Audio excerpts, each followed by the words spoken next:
All right. What's going on, everybody? Welcome to the platform. Episode 115. Hold on, let me get my camera. There we go. What's up, everybody? 115, episode 115. We have probably one of the biggest guests we've had on our show, Mr. Nick Apostolides. See, you thought I was gonna fuck up your last name, but I got it. You know what I'm saying? Perfect. He is the voice and he does the motion capture for Leon Kennedy on Resident Evil 2 Remake. Nick, man. What's up, guys? What's up, everybody? Ladies and gents, what's happening? Thank you for having me. I'm really honored to be here, guys. All right. So, because I know you've been super busy. I know you've been pulled in 1,000 directions. But, like, have you had a chance to actually beat Resident Evil 2 yet? Like, have you had a chance to sit down and go through the entire game yourself? No, but there's a very good reason for it. It has nothing to do with my schedule. I got this tradition with my younger brother and my cousin Garrett. Every time an RE title comes out, we do not play it until we're all together and we pull all-nighters and beat them.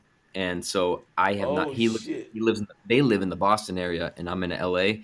And with my travels, I just haven't had the chance to go to Boston to play with them. So my game has been sitting on my shelf since January 25th, and it's killing me. It's killing me because I've been doing some podcasts and interviews, and I've seen a couple of videos, but I can't play yet. And it's Dude, I know it's calling. That's like a huge Oh God! You work so hard for that. That's like your work. You're part of it. See, I haven't been waiting since January 25th. I've been waiting since 2016 when I booked it. Wow. So we're going on 3 years now. Oh, my God. Whoa. Oh, yeah. Wow. Man, that has to be the most, I don't know, pressure building situation ever, man. Because it's like, it takes everything in your power to just, because I know you like games too. Like, you're a fan of games as well. So it's like, you want to fucking play it. You also want to see what your work turned out. Like, that's got to be so killer, RE is my favorite franchise. I've been playing Resident Evil since I was like 14. And so, yeah, to have to wait all this time and to know what is coming, but I can't say anything and I can't do anything. It's like, I've had this anxiety and this tension for so long, and now it's part of my body now. Hell yeah. It's like he gets the case, Resident Evil 2 case, like, lodged in his arm and shit. Yeah. Well, you know what, man? From all of us here, man, we extra appreciate you taking your time out and talking to us and giving us a little insight into how your life has changed. So we'll look forward to digging a little deeper further into the show. Thank you, man. Appreciate it. So, like you've heard, I know everybody's like, what? Yes, it is the Nick Apostolides, and he is here gracing us with his presence. Also, we have a fantastic... Nick lose a life for not having a camera? Oh, unfortunately. First one. 2 minutes in. Wow. I have to call it. Yo, because in preparation, I call it on everybody. I'm sorry. Daddy should have warned you. You should have been properly warned. No,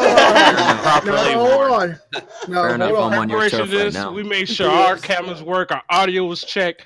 Like, we had a phone discussion yesterday. Say, hey, everybody, camera's good, everybody, microphone's good. Any issues? Any problems? Should have seen King.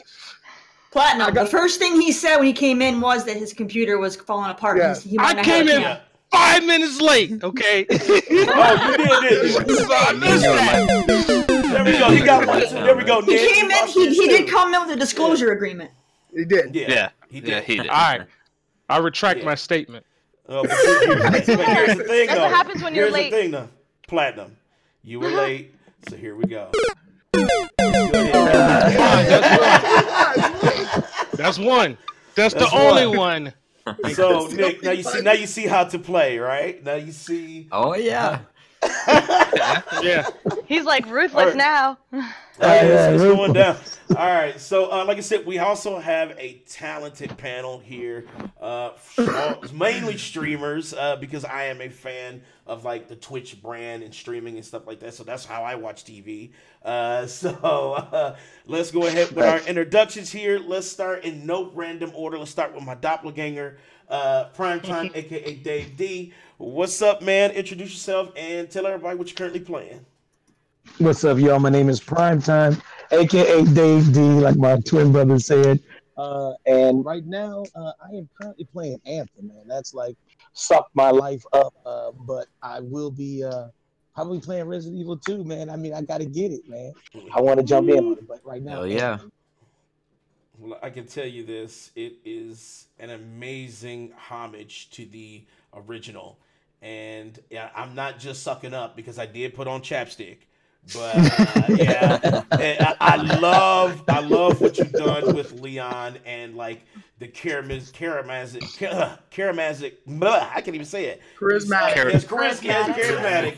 Charisma. Lose a life, Daddy. Lose a life. Lose a life. Go lose one. No. You fucking up. Trying to sound educated. He's nervous. He's nervous. All right. Anyway, take a deep breath. Take a deep breath for being here. Next up, we got a Platinum Godfather. What's up, Platinum man? What's really good, everybody? The most seen individual of all Twitch is your boy Platinum Godfather here. Doing finishing up the day 3 of Mortal Kombat Online Beta. Loving the shit out of it. I guess we'll get into that discussion later on, or we can talk about it whenever. But nevertheless, we're just getting these achievements, or hopefully getting these achievements. We're still stuck at 93. On the road to Platinum 100 Platinums. Woo, so, but other than that, we still grinding it out. We're still doing the damn thing. In between Friday the 13th and Devil May Cry 5. Hell yeah. Boy, that's what I'm talking about right there. Friday 13th is my shit. Yeah, Devil May Cry 5 is juicy too. You know that yeah.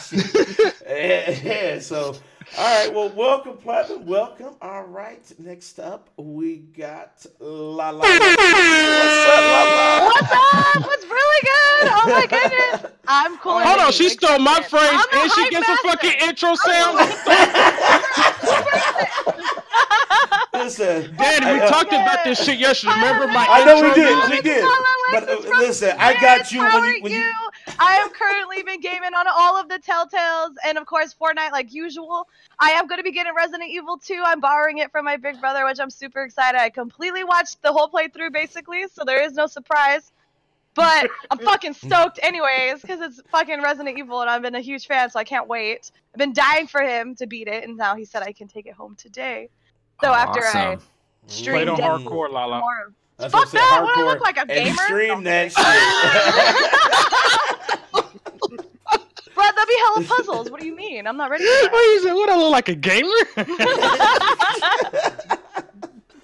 There's a lot of puzzles. I don't know about hard mode. I barely figured out that you could keep all the knives and then have like unlimited knives. Like, I'm still learning, okay? I'm not ready for hard mode. I can't even hard mode Kingdom Hearts 3. What do you mean? Ooh. I guess LaLa's not ready for anything that's hard. I'm not ready. Oh my god! It's been a long time. It's been a long time. It's been a while. All right. Since I got laid. All right. Anyway, next up, we got Big Mike. What's up, man? Introduce yourself and tell everybody what you're currently playing. What's up, everybody? My name's Mike. I am been playing Mortal Kombat 11 beta, and I just now started Devil May Cry 5. Copycat. See, but listen, Big Mike got booty clapped right now in Devil May Cry 5. I know it. That's why you don't play Sekiro. Picked up Power Ranger. Yeah, I also picked up Power Rangers on the Xbox. It's all right. I'm gonna say that. It's all right. It's a low budget game and licensing restrictions. It is. You got a copy too there, Platinum? Hell no, I just see the gameplay. It looked like a mobile app. That's essentially what it is. A 3v3 mobile app. I think it is out on mobile too. So There if you you guys go. are a fan of Power Rangers, like I said, there is some cool stuff to it. I did watch a lot of it on Twitch, but I don't know. It looks It's dope. like I got to play it for myself to really know, because it looks My- kind of slow, and I like my fighting games kind of fast. So. Well, my big thing was, like I was telling Terry yesterday, it only has 9 characters you can choose from. There's only so many Power Rangers. I mean, No, that's what she said. There's a whole freaking cast of Power Rangers. okay, well, there's Oh, not yeah, more there's than the fucking enthusiasm, 10. Big Like, Mike. there's like There's not more than 10. I mean, how Hold many on, there's colors like- are there? There's only so many there's- colors. You But may what say about there's only- Resident Evil? No, Two they're remastered? mixing all the different series. Talk about that. Yes. Yeah. There's There's like like a whole 50 of generation. them. There's You like a know? whole So generation. then, one person that wears the green suit has like 5 different people in the costume. No. So it's still the one green suit. No, it'll be like having your Mighty Morphin, your SPD, your Time Force. Like, Oh, all the gens. Okay, I'm picking. Yes, up there's like a what whole you're going generation of Power Rangers. That's That's true. insane. Because it's like Red Ranger is Red Ranger, but it's different Red Rangers. So Yeah, they look different when they're. see, I didn't know they were doing that. So when he said he had 9, I'm like, well, there's only like 5. So That's what I said. I was like, what else is there? I mean, Yo, Big Mike got mad. Like, no. Rabba dabba doo. all right. Hey, before Okay, we move on, I just all want to say real quick, Mike, thank you for being up my ass to do this podcast, because this is already extremely entertaining. Just watching. High five, let's go. Here we go. A suck up life right there. He was giving a compliment. How's he sucking up? Exactly. I'm gonna take my bow right here. Anytime. Thank you. Good. Thank you. All right. Fuck you, Big Mike. Anyway, and next up we got Brandon, the whole man. What's up, Brandon, man? Introduce yourself and tell everybody what you're currently playing. Hey, I'm Brandon, the whole man here, and currently I haven't really been playing that much because I've been kind of fixing things at the house that's kind of broken right now. So all my money is trying to go to that. So he's Brandon the handyman. Yeah, there it is. There you go, Brandon. Terry, here we go, Terry. That was good. Now the question is, are you fixing things or are you being like Tim the Toolman Taylor, breaking shit? No. I'm fixing stuff, Mike. I'm fixing it. Oh my God! Oh shit! That's the worst part about owning a home. You have to fix everything. Yeah. That's my life. I know. When you're the It's renter. adulting. I'm being. Or when you're an renting adult. it out to Yeah, somebody and they hit sucks. you up like, my sink broke. I'm like, bitch, you live there. You broke the sink. Now I gotta fix it because my house, it's in my name, but you live But there. I will be picking up Devil May Cry 5 on payday. Hell yeah. Nice. Devil May Cry 5. Nice. Yes, sir. You will not be disappointed. I'm telling you, man. Hashtag PC. So, Well, yeah. Hashtag PC. Like, it's always going to be a Devil May Cry or Resident Evil, like day one. Capcom, baby. Whoa. Capcom. That's Well, what I'm Mega talking Man, about, give them Capcom. some love. Mega That's what I'm Man. talking Mega about. Man's the shit. I Yeah, want to get where that it on all my started. Switch. Mm-hmm. Oh shit! All right. Well, welcome, Brandon. Thank you for being here. Next up, we have King. What's up, King? Man, introduce yourself and tell everybody what you're currently playing this week. What up, everybody? This is King here. Currently, I'm streaming the old school Doom. Ooh. So the classic key. Ooh. The type the way he just winks his eyes like. Yeah, it's freaking amazing. And then I just have to say something special that, for me personally, I was never a big fan of Resident Evil. I had friends that play it, but it never caught my attention until I started watching the trailers for Resident Evil 2. And that's where I was like, in one episode, I was telling all of them, excuse me, I'm just going to go ahead and start playing the series. So I played 1, and then I'm going to go pick up number 2 because I'm now sucked into that whole series. And it's just Dude, freaking That's how amazing. it gets you, Damn man, right. because it's so much fucking like betrayal and You can get the original for $20 on 64. I've been thinking about it. But I'm like, Oh, damn, do I really want to use shit. these wonky ass controls? There's a reason why they made a remake. I'm like, I don't know if I'll appreciate it as much as I will appreciate the new one. You had to But I start wanna with use it my to appreciate it. 64. Yeah. That's true. Yeah, that's true. That you went have to better with start. my brother because he's like, "Oh, I remember this part. We have to go down. I remember from the first one. Like, I remember it." And I was like, "Fuck, I want to remember it." Like, where's my memory? Go back in time. Yeah. That's what I'm saying. That's Yeah, what I'm go saying. back in time, Get you a man. time That's right. machine. Really thinking about doing it, but You it's guys don't teleport? What's up? Hey, I swear to God, if I could, I'd be rich as fuck. You know, but what they do in fucking Hot Tub Time Machine. They went back and invented Google so they could be the oh rich ones. shit, hell Are yeah. you serious? Yeah. I never seen that movie, but This damn. movie's the shit. Movie's So, funny. I call it the platform. Spoiler You just alert, go to that's the very end. They platform.com, don't do you it can until the search very fucking- end. You can search BBWs online. You know, I'll just call it the platform. And just change it. I'm telling you. That's how you would search. That's how you would get the platform to grow. BBWs. BBWs, man. All right. Anyway. All right. Next up, we got the Rage Queen, Cool Cat Terry. What's up, Terry? Introduce yourself and tell everybody what you're currently playing. Hey everybody, it's Cool Cat Terry from Cool Cat Terry from Twitch. I am the cringiest streamer you'll find over there. The cringiest streamer on Twitch. I've been pretty much playing Anthem because Anthem is live, and I'm still working on Odyssey as well. But mostly Anthem. Lots and lots Hey of Terry. Anthem. Hey Terry.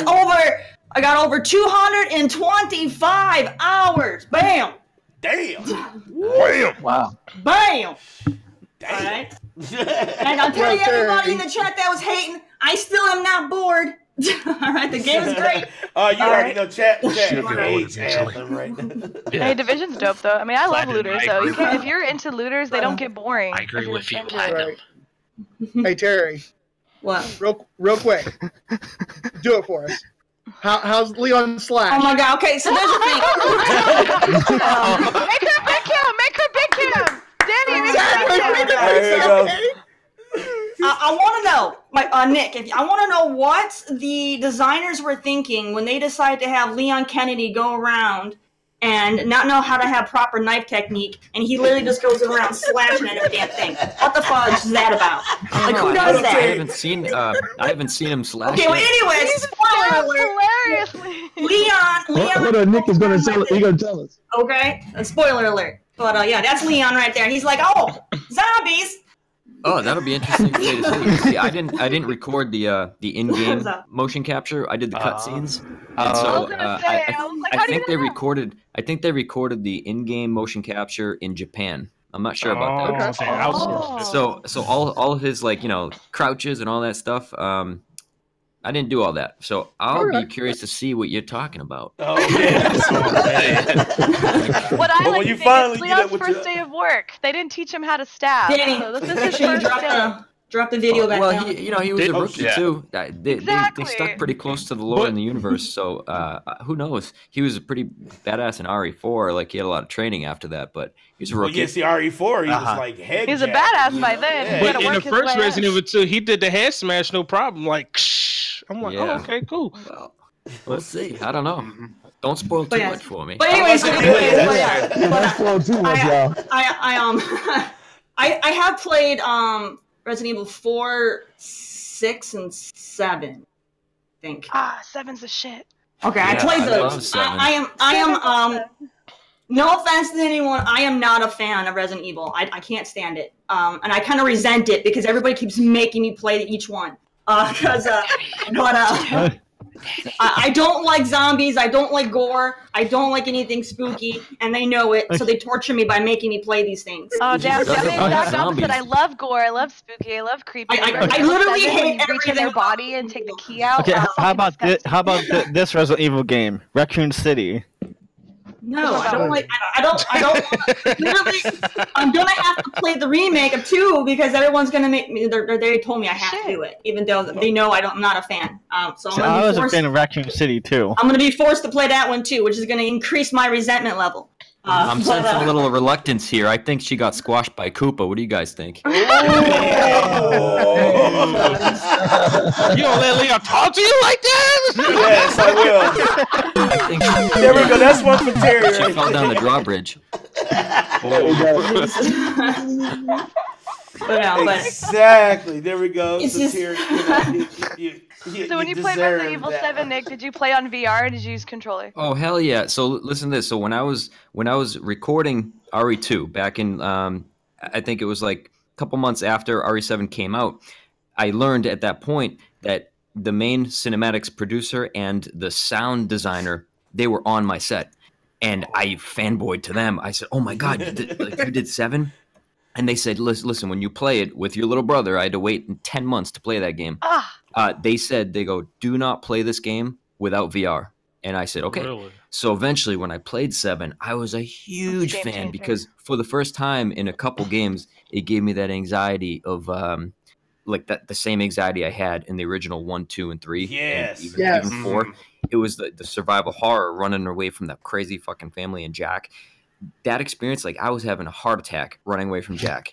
And Dude, so when I shit- played it and I beat it with my little bro and my cousin. And then I went back on our next filming session in like I think early 2018, and I was like bowing to those guys. I said, "You guys did such a good freaking job. The sound design was freaking amazing." And some people are hating on 7, and I get it; it's different. Nah. But Yeah. you know what? It's innovative. They had to. The RE franchise is all about breaking molds. They always try something new, even back in the day. And so I commend them for making a leap like that. I Man, liked let me tell you something. Resident Evil 7 from the I got start a to clip finish. from Resident Evil I 7 where I'm shooting hesitated. bricks with my helmet on. You could like see my head like shaking. It's worse to watch it someone VR. Like I mean, when I streamed it on my Yeah. VR, like because I didn't play the whole game on my VR just because I got hella dizzy. But there was one part where they're like, you could see chat commenting like, "Don't look behind you, don't look behind you," and I'm like, "Shut the fuck up!" And then a giant monster comes and I'm like shivering in fear, and it comes out in front of me, not behind me, which made it worse. And it I was like played it. horrible. Like it's so frightening. It's I absolutely played it terrible. I love it. Halloween last year, everybody forced me. The patrons forced me to play Resident Evil 7 because see, I have bad nerves when it comes to scary games, and I love them. It's like a love. It's like a love fear relationship. Love-hate. Because, Yeah, love-hate, not love yeah. hate. More love fear because it's like I love Resident Evil because like Resident Evil 4. And actually, Resident Evil 4, Resident Evil 2 Remake, and Resident Evil 1 are my favorites in the franchise so far. Just behind what they've done. Like, you know, Resident Evil 1 kind of cemented what the series is now. Resident Evil 4 was that directional turn that they took. They said, we're going to change the camera, we're going to change the controls on you, but we're still going to keep that level of fear, you know? And then Resident Evil 2 was like, it was almost like a homage to the fans. It was like, this is kind of what you wanted it to look like when you were younger, when you played Resident Evil 2, and how scary it is now because, you know, the technology and the graphics that we have now is just so fucking engrossing. And, you know, and with 7, man, that moment when you're trapped in that room and that old fucking bastard is cornering you and he's walking straight up to you like, I literally shit nerve-wracking. my pants, man. Like I was like, I feel wet as fuck right now. You know?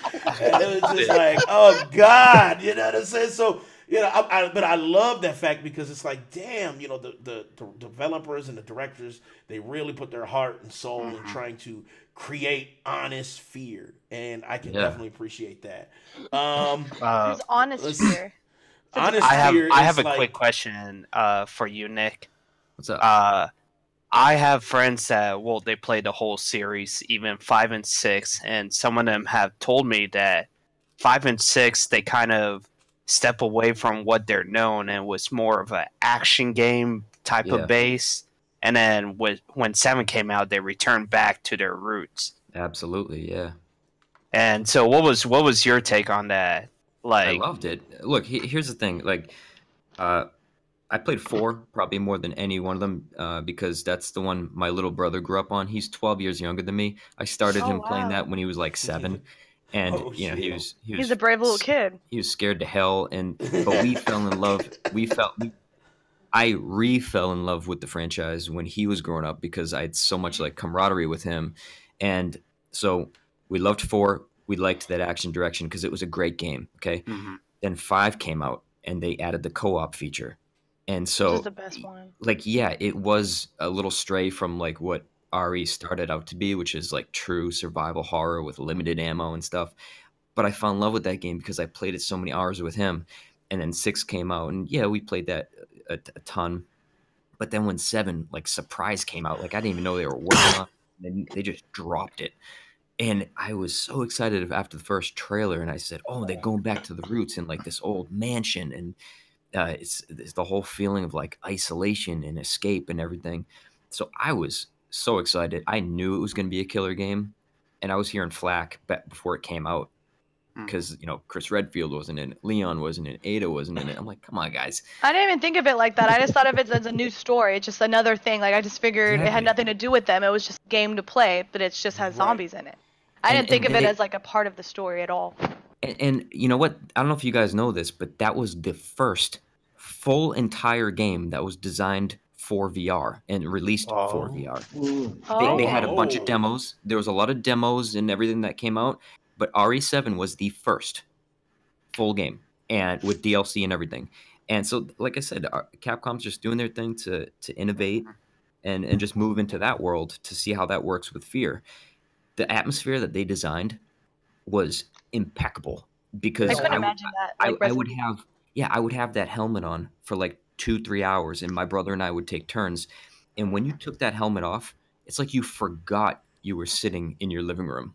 Oh shit! That's how immersive that shit was, and that's why you know. Again, they're good for them. No lie, I played Resident Evil 7 in VR, and that one scene with that one scene with the girl where she comes up through the basement stair steps. Oh shit! Oh my god! How is she break without the helmet on? No, that's just scary as fuck. He screamed like a girl. Brandon was here with me. I ripped my helmet off and I screamed like a little bitch. I can't go lie. I was like, oh, hell no. Before he ripped it off, I was playing it and I got to the point of where he was. I just like, oh, here, Mike, you try it now. My little brother was playing that moment, and I think he pooped, peed, and vomited. That's what RE is supposed to be. That's true, man. That is so true. And it's like it's supposed to draw that fear out of you. It's not supposed to be. That's why I liked 5, but 5 was kind of like last on my list just because of it changed so much of the fear aspect of it. I love what it did. I played 5 a lot just because it was I love co-op. what it did. I think that's what made me. Graphics were dope on it. I love, it was fun. It just wasn't as scary as, like, say, Resident Evil 4 on Nintendo Wii. Like, when it came out on the Wii and you had the Wii remote controls. I could imagine. And, oh, my God. I had it hooked up to my 50-inch TV. And my wife, we were trying to play that shit. She was fucking terrified. I'm, like, shaking. Hell no. You know what I'm saying? Like, but, I love the fear aspect of it. But 7, I think, was the scariest one of them all. 7 was just so claustrophobic. Brought it back. Man, it brought it back. And it was like first person. There's nothing more scary than wearing that VR helmet and participating in that kind of environment. Like, there's nothing more scary. It is. They're all And scary, like, but that's just the most. When the enemies grab you close and they pull you in close so you can see, like, the shininess in their eyes, and that shit is freaky as fuck, So I try to, and that's one of those things that I got. People were like, "You need to fucking play it on stream. We want to see you scream like a bitch," and they got their money's worth. Like I said, Danny, and mark my words, when we meet up, bringing my VR and PS4, and you're going to try Resident Evil 7 in VR. Let's go, Danny. My VR is right here. Let's go. Look at Danny. He's like, I'm scared. I'm together, though. We can both be bitches. Right now. It's all good. That's the best part, is being afraid together. Right. That's the best part about streaming it. Is like you're afraid, but you're afraid with others. Like if you play this alone by yourself, that's fucking terrible. There's no one there to save you. At least I'm not scared. Someone could call the police if I pass out from being scared. I do not want to curl up in the fetal position in front of y'all. So that's what we want. We want that. Right, you know what I'm saying? That's what they want. They want blood. And I refuse to give it to them. All right. So, like we said, we have Nick Apostolides. I like saying his last name because I can actually say it. Yeah, you on can. the show today. I got a ringtone of your name now, Nick. I know you do. I was like, Danny, how do I say his last name? He sent me a voice recording. I was like, new ringtone. That's the nickname. Oh shit! Danny's deep Right. voice. In a world built around Resident Evil, we have one man. Wow.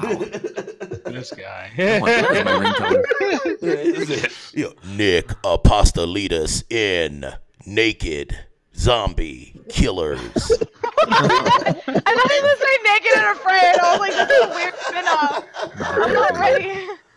All right. So, like I said, we have interview questions set up for you today. So I'm just gonna kind of go through them. You tell me what your thoughts are, sir, and let's get started with the first one here. Alrighty. So it's kind of a generic question. I call it an IGN.com question, but it's whatever. So what was it like working for Capcom? Like, what was that feeling? Was it more like an Illuminati situation where you had to sign a blood oath? Or was it like super welcoming? I think he can say that. How was it for Capcom? Oh, geez. I mean, no, they were cool. They were really cool and supportive. But I mean, just what was going on in my head. I mean, put it this way: I've been playing Mega Man and Street Fighter and Resident Evil all my life. When I was like 6 years old and in first and second, third grade and stuff like that, I had we created a Mega Man club during recess in the schoolyard. We would. Oh, go you guys outside. are the cool guys. Oh, we were wicked cool, and so we go outside and we had like a. Why the fuck you lying? What was that?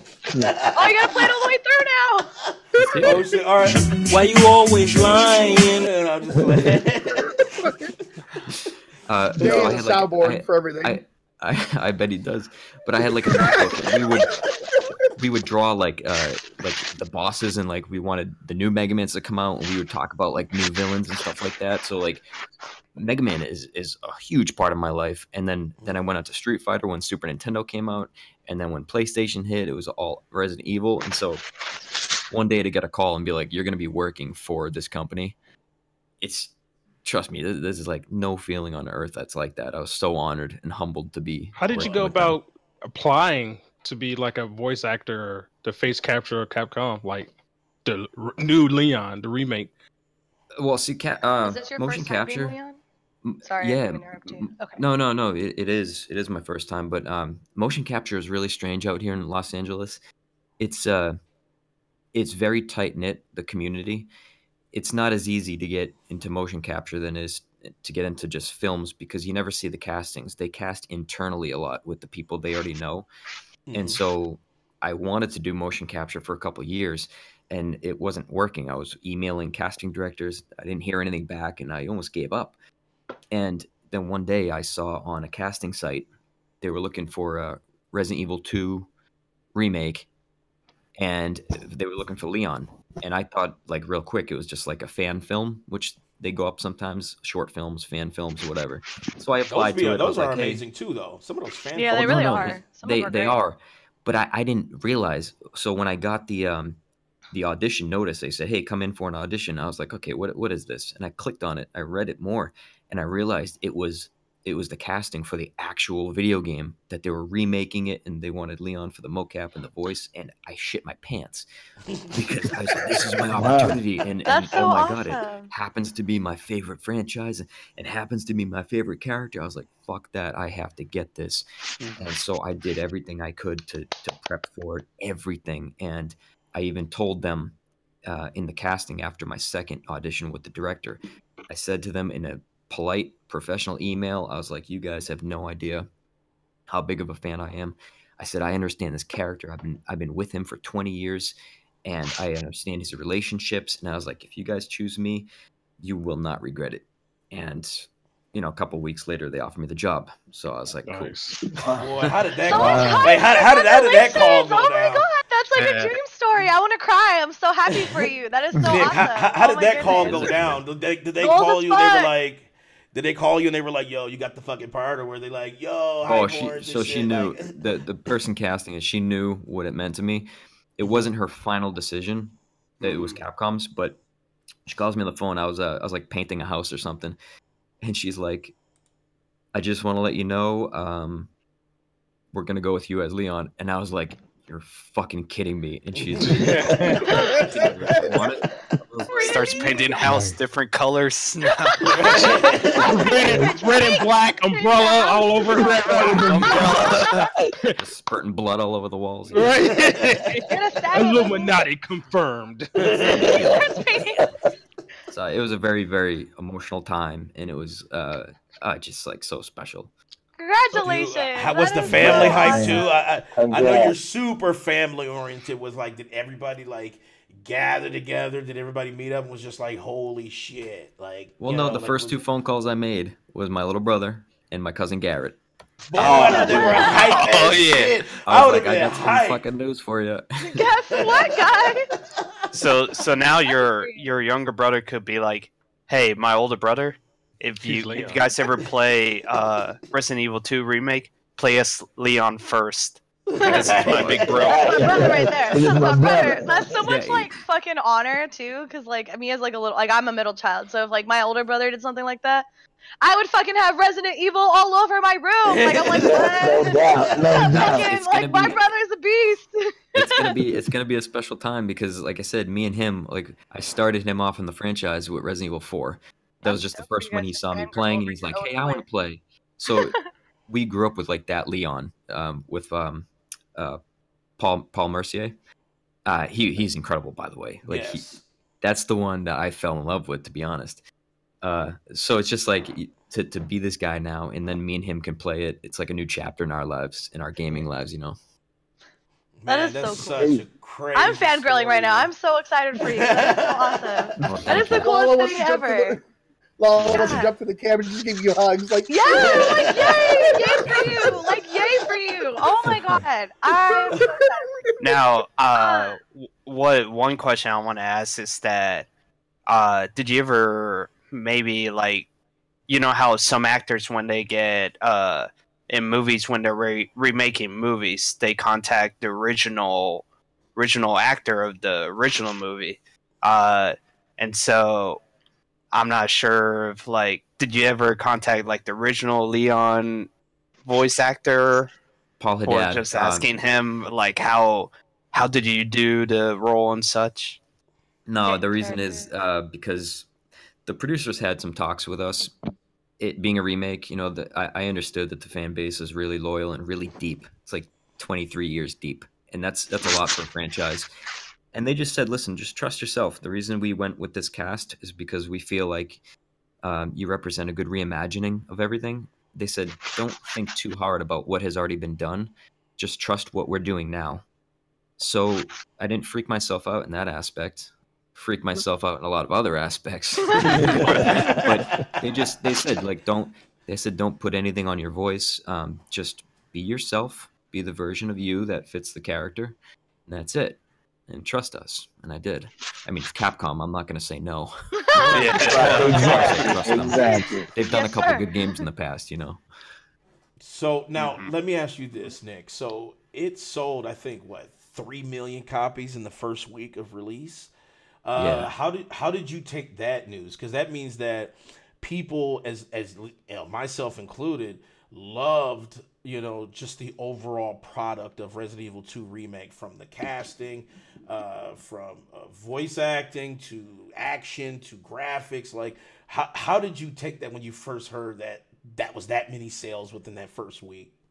Oh, it made me smile. Just because, look, I would like to continue as this guy. Oh, obviously for like 5-6 years if I could. But please, even if it all ended tomorrow, I can always look back and say, me and my team, we created a damn good game. The fans were happy, and I was a part of the Capcom universe for that point in my life. And so it made me happy. If the game would have flopped, you know, I would have been thinking that, you know, oh, that's cool. You sure said wouldn't put it on your resume. I told you. I would. Oh, of course I would. I'm still proud of that shit. Yeah, no matter right. That's right. You gotta be proud of everything you do. You gotta be proud of everything you do. There's a lot of work and a lot of dedicated people. They had like 400 people working on this game. A lot of people, like That's crazy. I've never met most of them, but the people I worked with, the directors, producers, like we poured our hearts into this game. And so the fact that this deep, loyal fan base is happy, that makes me happy. Dude, there was a lot of articles, man, that were posted about how like Resident Evil 2 remake kind of put Capcom back in a lot of good graces, because I think at I a think certain so. I point, agree. well, there was a certain point where Capcom, Mhm. you know, kind of did some bad decisions, and there were some Yeah. microtransaction things, and it was kind of like people were like, "What happened to Capcom?" at one point. But I think it started maybe with 7, because Resident Evil 7 there was some flack because it's not Yeah. third person; it was first person. But when people finally actually played it, they were like, "Holy shit, this is actually It was a dope." good game. Yeah. Yeah. I feel like And I think it first started person is more there. scary rather than Yeah. over the shoulder. I feel like that's Yeah. more scary. Yeah. I thought they're gonna make all the games first person, like Resident Yeah, Evil but 7, that rather was than one of over the things shoulder. though, because I think the original devs and things like that at Capcom, they were kind of like, they love Resident Evil. You know, it's not like, you know, a lot of these corporations, they just do franchises based off of money. There's no like ultra connection to their own product. You know, Capcom loves Resident Evil, like that's like their baby. You know, so Yes, it is. you know, any type of negative reaction, they kind of took to heart on that. And but they also realized that they have good ideas as well, and I think it paid off with 7. And then when Resident Evil 2 was announced, it was like a dream come true, because it was like, damn, I remember it back in the day, you know, old school hardware. What could Resident Evil Original 2 PlayStation 1. You know, PlayStation. It's like, what could it look like now? You know, on current hardware, and it's like now it came to fruition. And it's like everything is so tight, man. That's why I was saying, man, congrats, man, because you hit it spot on with Leon, dude. You had the emotion, you had the charisma that Leon had. You know, you poured your own into it, and I think I it actually paid liked off because Leon of it. more than Yeah, Claire. it I felt like paid off Claire's because of it. actor or Claire's person, like when she would say stuff, she's like, "Don't worry about me," and there's like 50 zombies. I'm like, "Bitch, no, Leon, you should worry about." She's a badass. She's I feel independent. like some of the shit she said, I'm like, you can't be that badass. Like, there's no way. Like, you're too nonchalant about fucking dying. Let's be real for a second. Because I was like playing it with my brother. I was like, this bitch is like on the other side of the fence. Like, it's all good. It's okay. Like, no, it's not. She's like Leon, Leon go in with her. Resident It's just Evil a 4. fence. Bitch, you can hop that shit. Like, you guys need to stick together. But What see, are you that's how it doing? draws you in. It's like, you know, it does take a level of, I would say, a level of voice acting that is like a veteran level, especially when you're doing voice acting, because you don't have even though you did some of the motion capture for the, you know, the video, Yeah. you know, emitting that emotion has to be hard. How hard was that? Like, was that something that's just a second nature for you, Nick, or is that like you have to like go over, you know, in a mirror 100 times before you get it? No. I have a good background as an action actor, so I've been doing action films for a long time, and that I saw. absolutely helped. That absolutely helped this role. Now, unfortunately, they kept telling me like they had seen my reels and my videos, and they're like, "Sorry, Nick, there's not a ton of action that you'll be doing in the cutscenes." A couple of them were actiony, where I draw a gun and shoot a couple things, but there wasn't a lot of stunts that we did, just a couple. And so, as far as doing the dramatic stuff, I started as a dramatic actor. And so my training just kicked in a lot. And I told myself every day I should set just to trust yourself, just because you know Leon, you know this game, you know the original, you know the relationships, just do your thing. And I didn't psych myself out too much. I just wanted to come off as like enough of a badass, because the one thing that they said in this, they said going back to 98 when the original came out, what we want to showcase is an arc for Leon. When we first meet him in the game, he's a bit of a naive rookie cop, doesn't know much. He's like, "Wait, what's this? What's going on?" And then by the end of the game, he has to go through that transition of, shit, okay, I get it now. The world's fucked up and I have to save it. And so that's kind of it. I mean, as far as the prep goes, I just was really invested in every single scene, whether I was talking to Annette, Ada, Claire, whoever. Man, I hope that answers it. I ramble a lot. I'm sorry. No, that's okay, man. Hey, man, listen, we'll give you A random 8 question. hours. Whose voice were you in Life is Strange Before the Storm? I'm a huge fan of Life is Strange. Like, I've been playing all We're, Telltales and like decision-based Frank games. Bowers, right? Yeah. Frank I was Bowers. You were Frank Bowers? Frank Bowers. Oh my God! You don't sound the same as Frank. Well, to voice that guy, I laid on my Boston kind of swag, my East Coast swag. Yeah, and you also, don't sound like him. I'm like, and oh I gosh, sounded. I'm trying to figure it out. I had to sound a little like grungier, you know. So Can we get a little bit, Nick? Can we get a little bit, Of Nick? Frank Bowers. I forget his lines, but I can't think of a word he says either. Here's a picture. It says, "You better step back before you regret it, girl. I mean it." Okay. Oh Lord. I'll try not to. You better charge them for this for doing Sorry, out you of don't work. have to do this. I just didn't know you were Frank. I was interested to know What whose was voice you what were. was the line? Oh, where is it? I lost the picture. You're gonna regret it, girl. I mean it. Okay. You're gonna agree. Get a life down. Shit.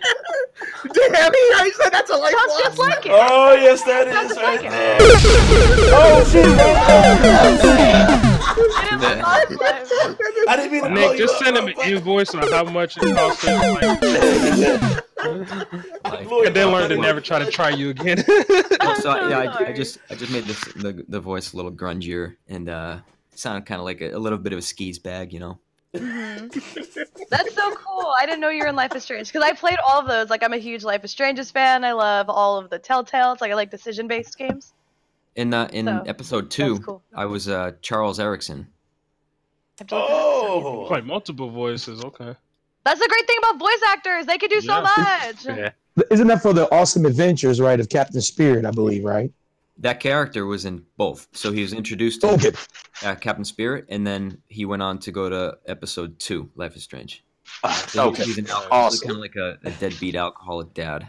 Kind of a different kind of role, different energy. all right. That was one of the questions that I had for you, Nick, was how was that, man? Like, what did you have to tap into for that particular role, playing that role of a alcoholic dad who wasn't like a bad guy? He just, seemed like life just had, pushed him over a little bit. Just a shitty And he guy. knew it. Well, that's the thing. It's hard to relate to people like that. I don't have a ton of people in my life like that. So all I can do is really just kind of emulate like an energy level, which for him, it's pretty low. He's kind of like self-deprecating. He knew he was a shitty dad. He knew it the whole time. And he went through points where he felt bad about it. And then he's like, fuck it, I'm going to have a beer anyways. I can't fix this. So it's really just this really like just depressing energy, and it changes your whole body. Whereas Leon is so different because he had all the energy in the world, and he was like Mr. Optimism, you know. So that's how I affect my voice for stuff like that. I mean, I have a young sounding voice, and that's the only reason I voiced Leon. And this guy, he was probably like young 40s or something. Yeah, Yeah. So he had a lower register. So it's just different. You just got to put a little things in your voice. Inflections. Man, that's what do you interesting, think, man? Nick? What do you think about the Leon redesign? Sexy as hell. Let's He's go. taking full credit of that shit. High Like, point. not the avatar. art engine. My avatar looks Just better all than I ever will. Fuck it. Nick. So because you all, as we were talking right now, you're in Life is Strange. What? Because Life is Strange more like a calming, more subtle type of game, and then you got Resident Evil, which Yeah, there's less on the action, opposite polar end. How difficult was it for you? That's like you done this game this way, but then you had to tap into the whole action, fear type of game for Resident Evil. Well, it's a different day and different project. As an actor, you got to be versatile. That's so awesome. So whatever comes your way, you got to see it as a success and go for it. So I love acting in films. I love it, and that's where most of my experience came from. But if someone told me tomorrow, like, look, you have to pick between films and video games, I would 1,000% pick video games. Oh shit, that's what I'm talking about right there. So, Let's like, go. look, 10 years ago, I didn't have to try hard for that one. So We're a pretty easy panel to guess what we like. no, I just love video games. Like when I booked RE, what was going on in my head was like, wow, for the first time, I'm a part of this huge universe that's been around for like 20-something years. Man. Now I can say that I'm in this universe with all the people who have ever played it, all the people that will play it. And that's why I like video games, because a movie you can just watch once and it kind of comes and goes. But franchises stick around for a long time. And Yeah, like That's true. Life is It Strange, becomes I pop didn't know. culture. It becomes pop culture. I didn't know much about Life is Strange, but I know It's helped now me as that- a streamer a lot, that game. Like, people like to Yeah. watch that game. And so I streamed it once, and I grew a lot as a streamer, so I played all of them. Like, everybody's Yeah. like, oh, you should do this, and oh, this. And so I had no idea. Like, I feel like a dummy for not, like, knowing that your voice was in this game, too. Like, I should have did better research on you, and I apologize. I'm Life coming here down. last minute. They barely told me you're coming here yesterday. Like, She fell into the lava, guys. I did. I'm always in the lava. I am. I'm always in the lava. There it is. I stay behind. Sad You know what's face. spe- I'm you know what's just pumped. special? No, you know what's special about the Life is Strange franchise is I think so many people can relate to situations in it. It's so I didn't even realize how petrifying, because that game actually goes scary. Like, it goes pretty fucking, like the first one, like towards the end, I was like literally shitting my pants. I was like, I don't want to be in this chair anymore. Like, I don't want to be in this situation that this poor little girl in. This is fucking terrififying. It's a different type of scary rather than like It is Resident dark. Evil. It's This you could situational. actually literally get kidnapped, and this could happen to you. The T-virus probably wouldn't happen to you, but what happened in Life is Strange, that could happen to anybody. Like, that's more, to me, more petrifying, because that's More could realistic. happen. Yeah, Well, and it I was love when fucking terrible, developers do but that. fun. I love when developers try to tackle Huge plot tough twist. subject matter, because you don't always have to walk on eggshells when it comes to every subject. Sometimes you want to stare at it, dead in its face, and you want to approach it in that manner. And that's why I love those type of games like that, when they don't really sugarcoat it. They say this is the feelings you're gonna get if this really happened to you. You'd be freaking the fuck out if you were kidnapped or something like that. Like, it would be one of the most terrifying things to happen to you. And Life is Strange has won a lot of awards based on that, like the acting and like the emotions, and developers have run a lot of awards behind that. So That kind of reminds me of Heavy Rain with that situation too, to where the kids I got gotta play that kidnapped and still. the origami killer and stuff like that. That's So the same developers as Detroit, right? Yep. Yes. Heavy Rain. I haven't played that. I might buy the 3-pack at GameStop. They have like all 3 of their games. Detroit, Heavy Rain, and whatever the other third Oh one is. yeah, that's what I did too. Yeah, Nick, was it I worth got it? a question for you. Nick, I got a question for you. What's up? What other characters would you like to play? Like, just like as a gaming character. Simon would you like Belmont. to be? Oh shit! Damn, I'm behind. From the Castlevania. Ooh. Did you ever watch the Castlevania down. series? You said what, Nick? I didn't mean to disappoint. There's a bunch. More than just characters. I want to be in franchises. I gotta say, Mega Man. I don't know if they do a lot of like mocap for Mega Man. It's usually just animated, but that I would love to be in Street Fighter. I would love to be in anything Metroid related, and obviously like my military games. Call of Duties, Tom Clancy games, Rainbow Six. I would like to voice something in Rocket League. I just got into Division. Shit! Oh, Rocket League, Yeah. you could be great in that one. Actually, you could be one of the Yeah, as the racers. announcer or something. I can see you as a racer. Like, if they did if they added personalities to the cars, and they said this is your driver, it'd be I'm a like, huge oh shit. Oh, I know. I'm a huge fan of Tom Clancy games, though. Yeah, Ghosts. Like, we play Ghosts a lot, actually. Me and my buddies, and yeah, I would die to be in games like that. I can see so you I'm in getting Ghost real Recon. close. I can see you. He's like, Oh, hey. My yeah, biggest dude. dream is to be in any game. Like, I like to act, so that'd be like the coolest thing ever, just to say it. Like, with Ronda Rousey being in Mortal Kombat 11, like, that's a cool thing to say. Right. Just even if it's not a huge game like that, I would just feel honored just to hear my voice in any portrayal would be awesome. Like you said, because it stays with you for life. Like, there's always going to be a new person playing your game or game that you're in. It's always a part of you, and even if I wasn't a voice at all, like I might book this military game tomorrow, and I think I'd just be on it for stunts for like a couple of weeks, and even that's special. I don't care if anyone even knows it, but I do. We do. Right. We all know now. We all know now. Now we know. I didn't know ahead of time, but now we do. I'm fucked. Hey, Nick, I got a question. He's keeping it low key too. He's like that military game. Right. I'm like, is that coming out for iOS or is it actually coming out? That's what Hey, Nick. Bet you all money right now. Bet you all money. It's next Call of Duty. He's Leon Kennedy. Nick Apostolides. Hold on. Big Mike. That is just. I don't know what that is. What's your question, Platinum?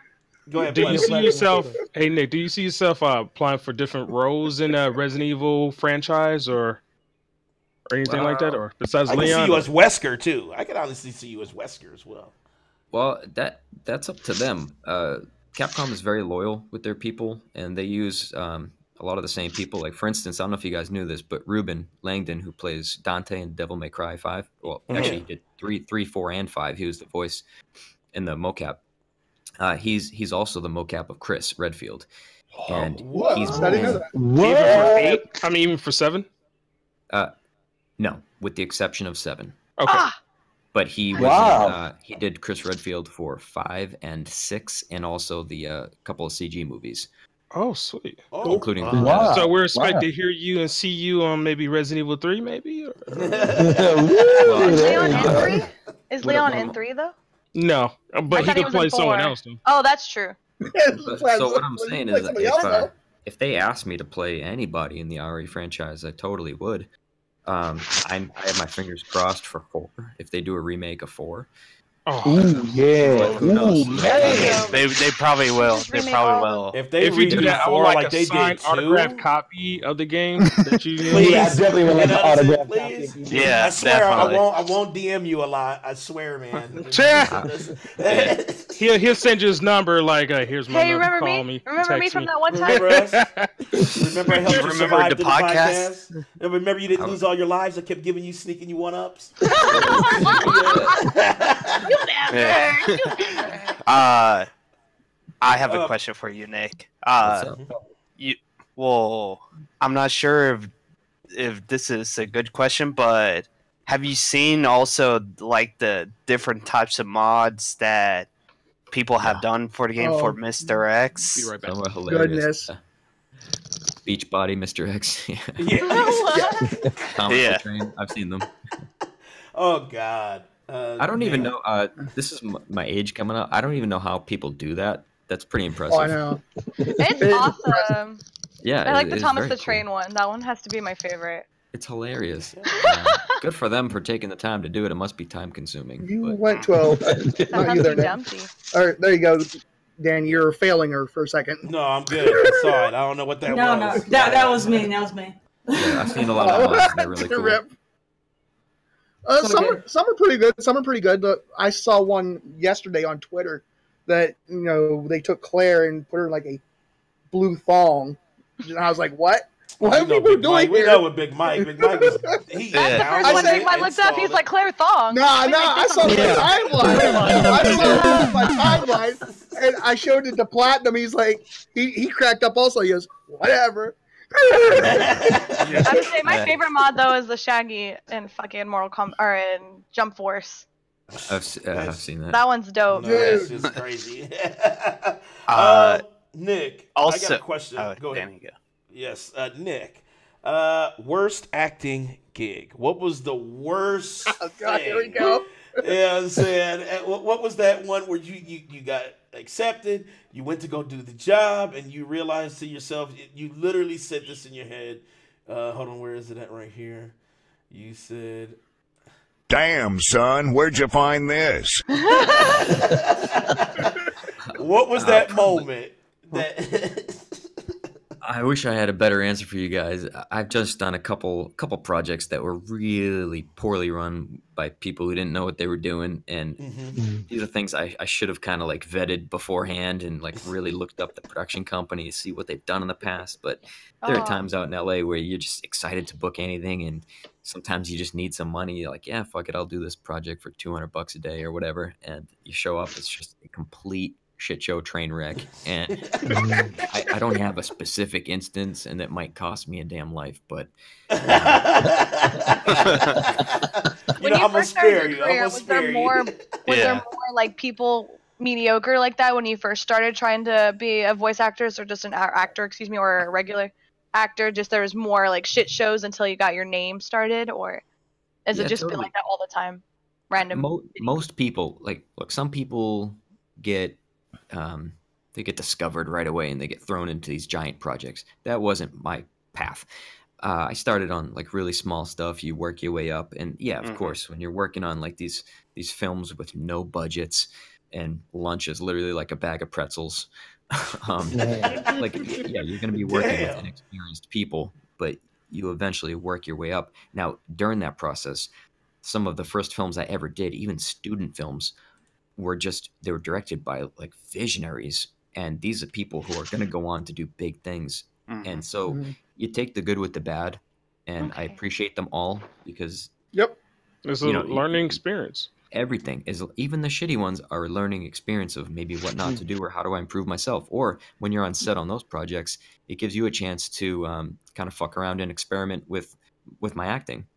And so I got a video question for you, Nick. I got a video question. Oh God! Because I dug. Here we go. Here it is. I gotta warm this up. Let's get this out the way first. All right. So I dug deep into your video catalog, and people don't understand. People don't understand how funny you are too. Like they don't understand. I know everybody knows like the action and the drama, and you're super amazing at that, but they don't realize how fucking funny you are too, dude. I think my mouth dropped when I watched it. Yeah. So let me pull that up for the masses here, and I'm gonna pull it up for you. Here we go. So let's do this, and then so he can see it, as well. Nick. So are you gonna go to TwitchCon next, since you're part of video gaming now? Like, are you gonna go to TwitchCon? if they invite me, I would totally go. I've been like asking everybody possible. When you go to and TwitchCon? where? It's in September in San Diego, the last weekend of September. I'll definitely be there. 3 days. Yeah, it's like right LaLa. It's gonna be awesome. I'm so stoked. Boy, let's do this. Let's do this. So go ahead and double click if you want to make it big. I'll make it big for everybody as well. Oh, which one is this? This is the first one. I think this is the first one because we're gonna go through two of them here. These are the things I was talking to you about there, Terry. Nick, I swear to God, man, I could see you blowing up in like the comedy side of it, dude, because you have that timing. So here we go. This is Nick's, the early years. Days over coming his eyes. Days over coming his eyes. Can you full screen it for the viewers? Let's see if I can full screen. You gotta drop your full window screen back there. on chat on Discord. Okay. No, for the viewers. Yeah, you gotta drop the. There we go. Okay, that there it is. All right, there we go. All right. So here we go. Hey, I'm here for the sperm test. Take a seat. What is this? Here I am shooting blanks and I'm surrounded by every knocked up woman in the county. Oh God. Why is my ex-girlfriend here? Why? Okay. At least she didn't hear me say sperm test. Adam Thompson for the sperm test. Why? Oh my God. Why did you yell that so loud? Why is my ex here? Why am I here? I could have just done this from home. Guys, don't torture yourself in public. Get the Yo Home sperm test today. Boy. Oh wow. Oh my God. Were you sponsored by the sperm people? Now here's part two. Now this is the one that had me dying right here, man. Yeah. Here we go. Part two. I couldn't find part three though, Nick. When you're trying to make a baby, the only thing more frustrating than a negative pregnancy test is the never-ending advice on how to get the bun in the oven. Every night, you need to dip it in a little goat cheese. Oh my God! Granny! Do it like this. My Granny! I used to make my brats do that. You gotta throw 7 purple dildos on the roof of your house. Oh, what the hell? Oh yeah. Well, you can take the test that really matters. Use the Yo Home sperm test to check your sperm's motility. It's the only...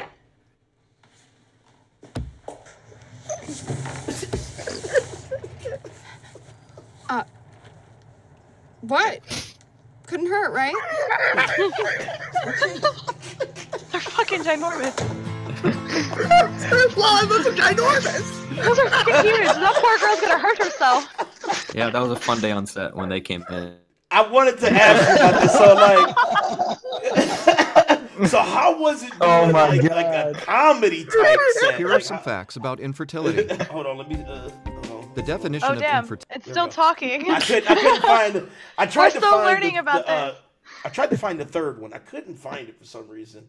I don't know what it was, but It's funny. I could send you a link at some point. I just can't get please. it right now. So how did that come about? Like what? Because you said it's a real product, right?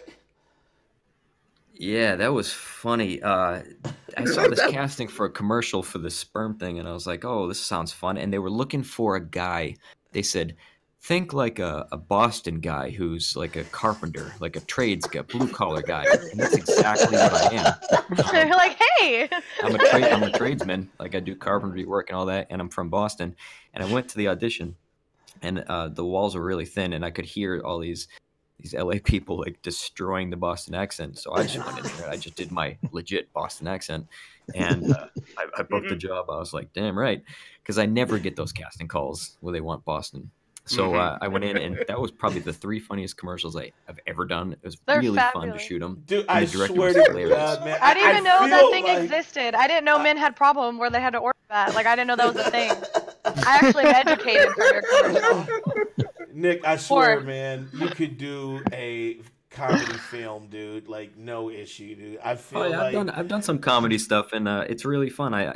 That doing comedy stuff like that, that's actually very much closer to my own personality than the heavy dramatic stuff.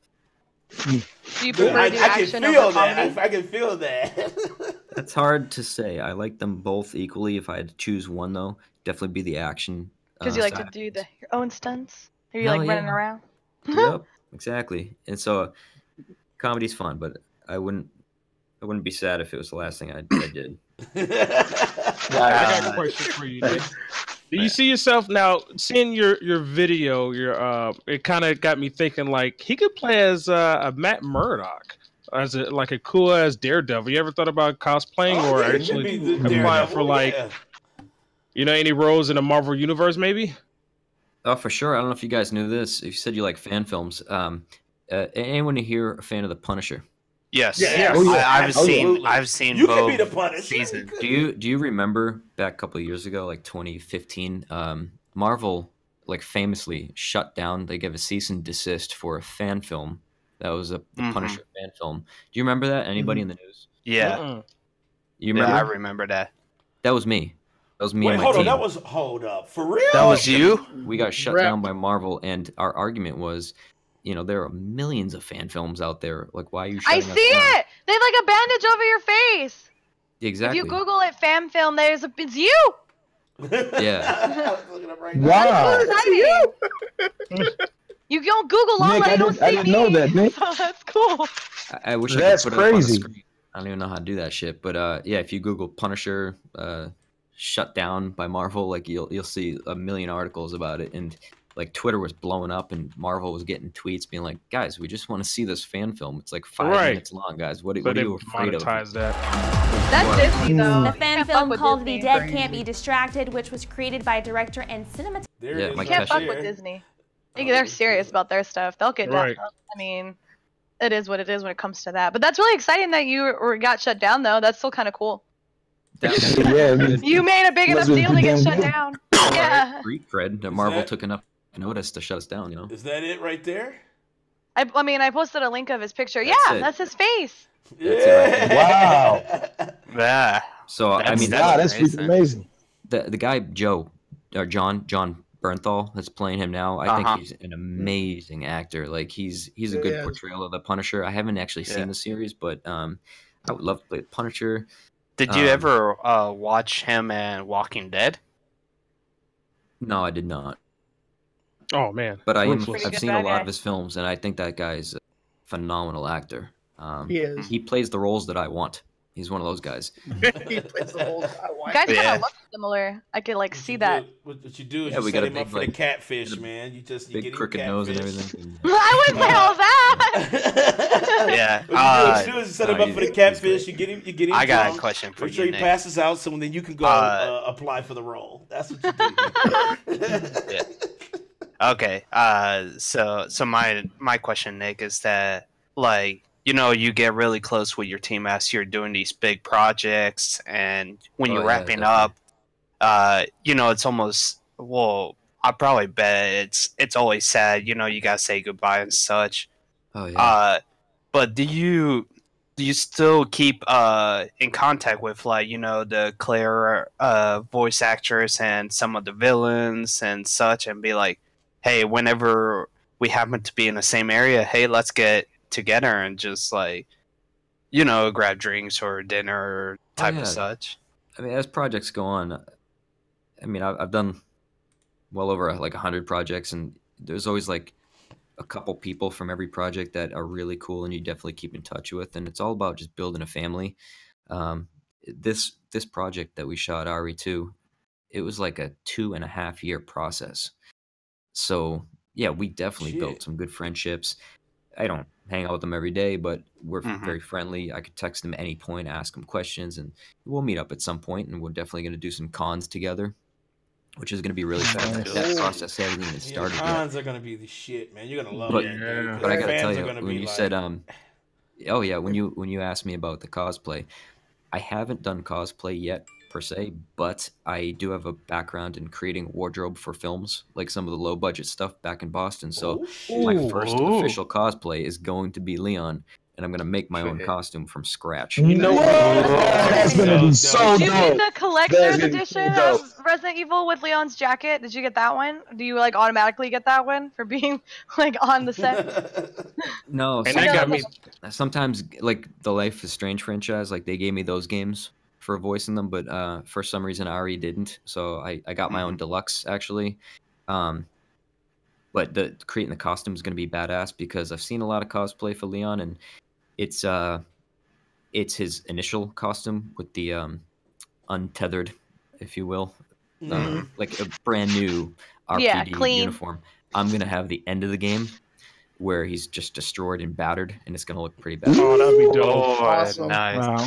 So he's gonna look a bit more like that Punisher picture. On Twitter, please, because we have you had people that you're just randomly just walking down the street and they hear your voice and they just rush up to you? It's like, hey, you're Leon from the game and such.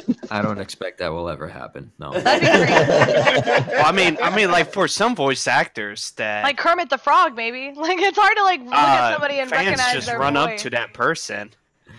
No, you never know. It could happen. Voice actors we don't get kind of that kind of like notoriety or recognition. Because they hear the voice, they don't see it. Like Tara Strong. I'm a huge fan of Tara Strong. She's like every voice of every cartoon you've ever seen. So if I ever seen her, I'd be like, oh my god, I know you because you're in every cartoon I've ever watched. Like, your voice that's is how it. I get with like know? Jennifer Hale because she's been in everything. Yeah, so it's different. Like, it just depends, I think. Like I said, Kermit the Frog, if you see somebody being Kermit the Frog and they really are, you would know that voice, but you wouldn't recognize, like, a Leon's voice over anybody else's unless you, like, played nothing but Resident Evil 2. Like, if you only played that, maybe. Like, you heard no other voice. I do a decent one there. Check this out. Kermit the Frog here. Yes. That's freaking amazing. That's awesome. That's good. He did that for free, guys. He did that for free. Yeah. I have a question. I have a question for you. It might be Yes, I'm up to like 10 now. I have a question. I have a question. I'll probably lose my life over this because it's just a stupid. Here we go. All right, if NetherRealm ever called you up to do a DLC character for Mortal Kombat 11, Shaggy, would you do it? And what would your voice be? They confirmed that it's not going to be. It's not going to happen. Big Mike wants this to happen this so bad. You want Shaggy so bad, Big Mike. Who doesn't? Everybody wants Shaggy. Well, it goes back to my original answer. It's just that's an excuse to be a part of yet another franchise, which I would accept in a heartbeat. And my voice, I don't know. Zoinks! Hey, Scoop! There you go. Hey, Scoop! Oh, Scoop! Yeah. All right. Pretty good. Let's go. All right, I got one more question for you. I got one more question for you, Nick. I know your time is very, very precious. I got one more question for you, and that is a very easy IGN question.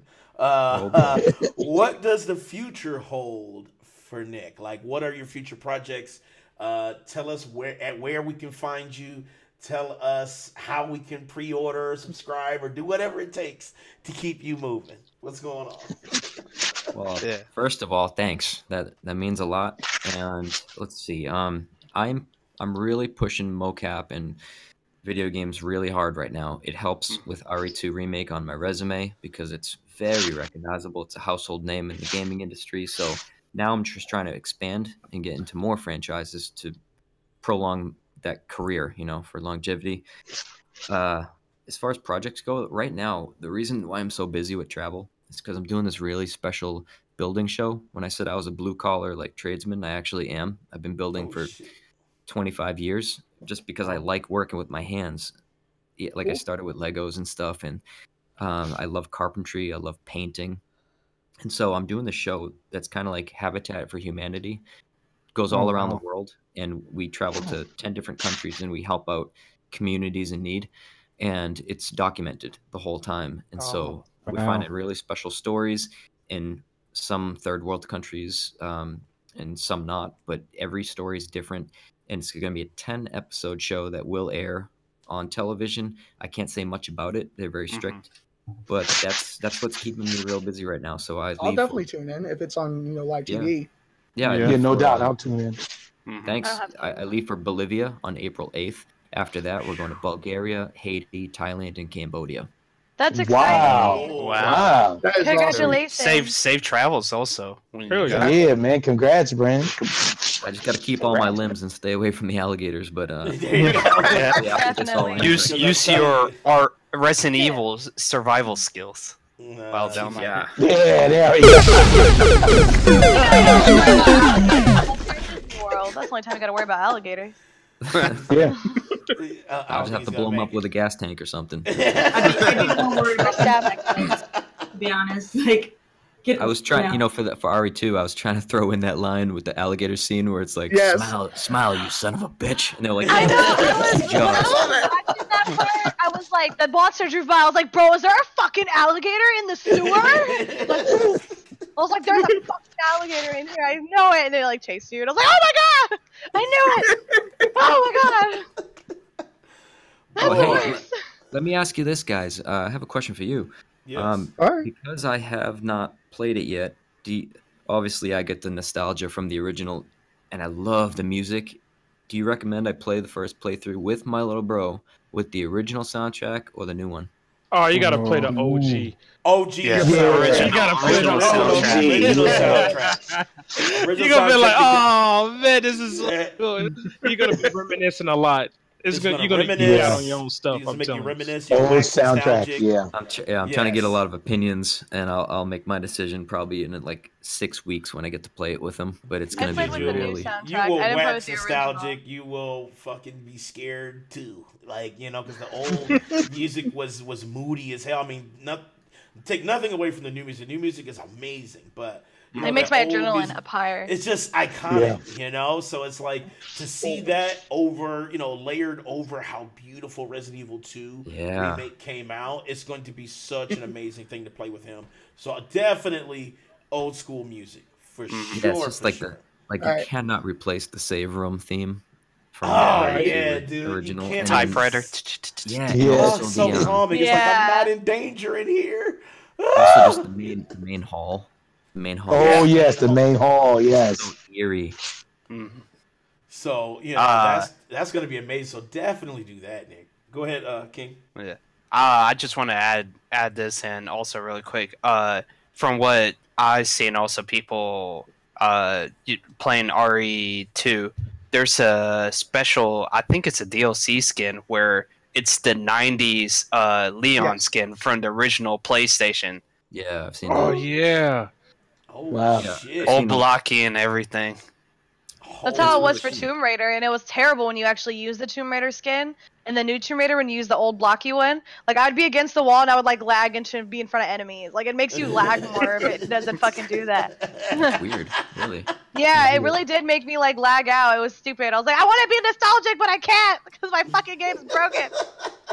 No, I'm excited. I think they did I think it's a good mix between what 7 was with the isolation, and then new one. I think a lot of people were upset that it was over the shoulder. But you know what? I I think like that the older shorter. I like. I think it's they designed the atmosphere to be claustrophobic. And even when they grab you, the zombies grab you, the camera kind of pushes right in, and it does feel claustrophobic from the videos I've seen. Dude, that Like, shit is just the scary. gameplay. When there's a zombie in your face, it's fucking terrible. Like like there's nothing worse.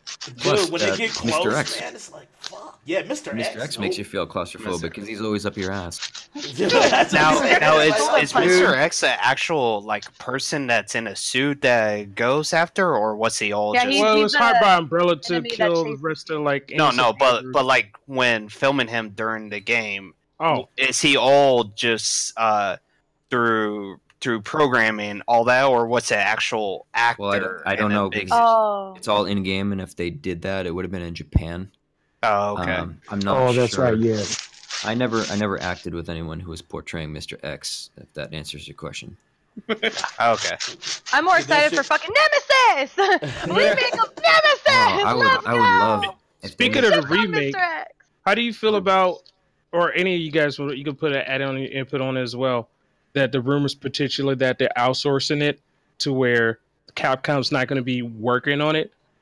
Another company is going to be working on Resident Evil 3 remake. How you guys feel about that? I don't think they'd do that. I mean, they did so well with this Resident Evil 2. Why would they outsource it? Like, why would they did it for change Devil May Cry. Why not Resident Evil, right? Who's making more money? Resident Evil or Devil May Cry? Which DMC did they do that for? They did the reboot for DMC. Right, they did the reboot for DMC, but it was still under approval of Capcom. So, how do you guys feel about that? I mean, it's a rumor. I mean, it's not confirmed, but I mean, I believe it just has to be Capcom itself. I don't think they'll outsource it.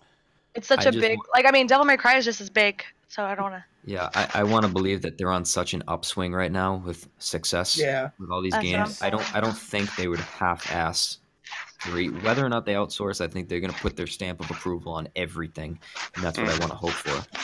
I think so. I did that for Ninja Theory. Listen, I agree with that. But I Ninja think Theory isn't Resident Evil. Like, there's a different, you know, Here's like the Ninja thing. Theory. I think they see it. Or I weight. think they see it. I think they know it now because look at the sales for RE2. There's no way that they would risk that. I mean, look how well received Resident Evil 2 got. Like it was one of the best selling games last year. Like it's the best fucking remake I've ever played. It was the best remake. Like that was literally the general consensus with every viewer. Dude. Every reviewer were stating that this was one of the best remakes ever played because it paid homage to the old school, but then it also, you know, it brought that. I don't know. Tomb Raider Anniversary was one hell of a remake of the original game. Like they Tomb Raider Anniversary was it. good too. Tomb Raider Anniversary was amazing too, but I think Resident Evil Remake was just that. It was that achievement. It was that shining achievement. It was just a technical achievement. It was an achievement with the fans. It just checked all the boxes of being absolutely outstanding, and I think that's why everybody bought into it because it was just good all around. Everything was good. Even to like the little Easter eggs, like having the old music, to the old Leon skin, to, you know, they kind of were like, this was like a fan game, and yes, it was. Being that way, it was successful in that way. So for sure. Nick, what do you guys think about 4? I've read a lot of comments that everyone's saying like, yes, we need 3 remake and maybe Code Veronica, but 4. Code Veronica would be dope. I would 100% support 4. Yeah. I will 100% support 4. And then we could have you back as Leon at number 4. They could that would be sweet. I'm taking note of those comments because it over it the shoulder, isn't it? Yes, it was. Yeah. So I don't think they should remake 4. If it's already has the new remake stuff in it, I don't think they should. It's not remade. It was remastered. There's never been a remake of 4. Oh, I get what you're saying. Like Origins, so just higher resolution textures, Origins. but nothing. Right. A remake is like an actual imagining, you know? So, like, if they actually took their time and they treated it like Resident Evil 2 and they did 4 that way, that would blow my mind because that would take you back to when everything changed. When they changed the camera, when they made it a little more action, but they made the terror higher, you know? So it's just like, especially when that chainsaw dude, you remember that, Nick? Man, when the chainsaw guy, when you first met him, Could you imagine how he would be in nowadays, like how they would design him and the up close head severs when he hit you with that chainsaw? Dude, that would be fucking amazing. Not to mention the upped gore factor that we got. Yes. Wait till you play it, Nick, man, because I don't want to spoil anything, but like I'm trying so hard not to man, spoil the it. zombies Technically, are so seen well all your done. spoils. They are. The zombies are so well done, man. Like the zombies are like, God, you can see individual fibers of their skin ripping from their jaw. Like That's a request I had. You know, it's funny when we were developing the game early on back in 2016. They asked me.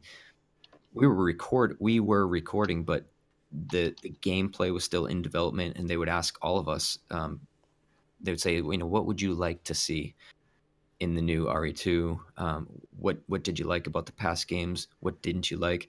And my number one request was gore and destructibility and damage that you see on the zombies in the environment. Like when you shoot them, you see their heads like exploding and the blood gets on the walls. Oh, I said, I want to see like every bullet you put in them. I want to see it.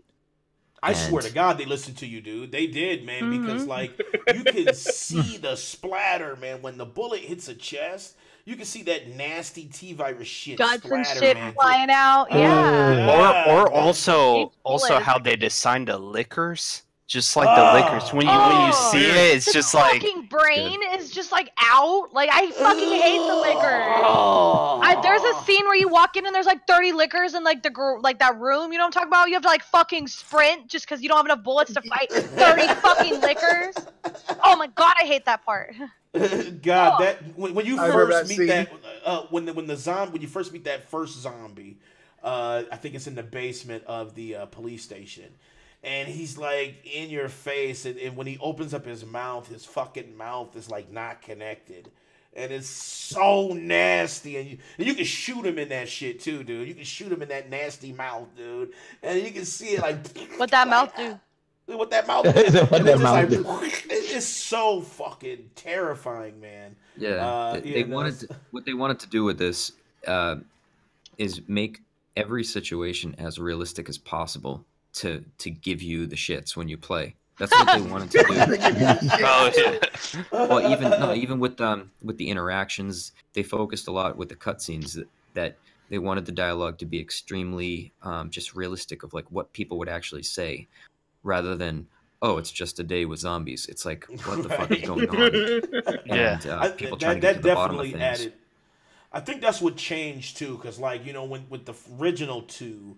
And the new one remake, they made definitely the voice acting, which I appreciate. Well, it was the script too. I mean, it's the script that had to read from. That was they definitely made it more. The script is more realistic. The script. Yes, and I love the emotion that was put into it because it definitely makes you scared shitless, dude. Because like I said, when I played it, man, I streamed it yesterday or day before yesterday.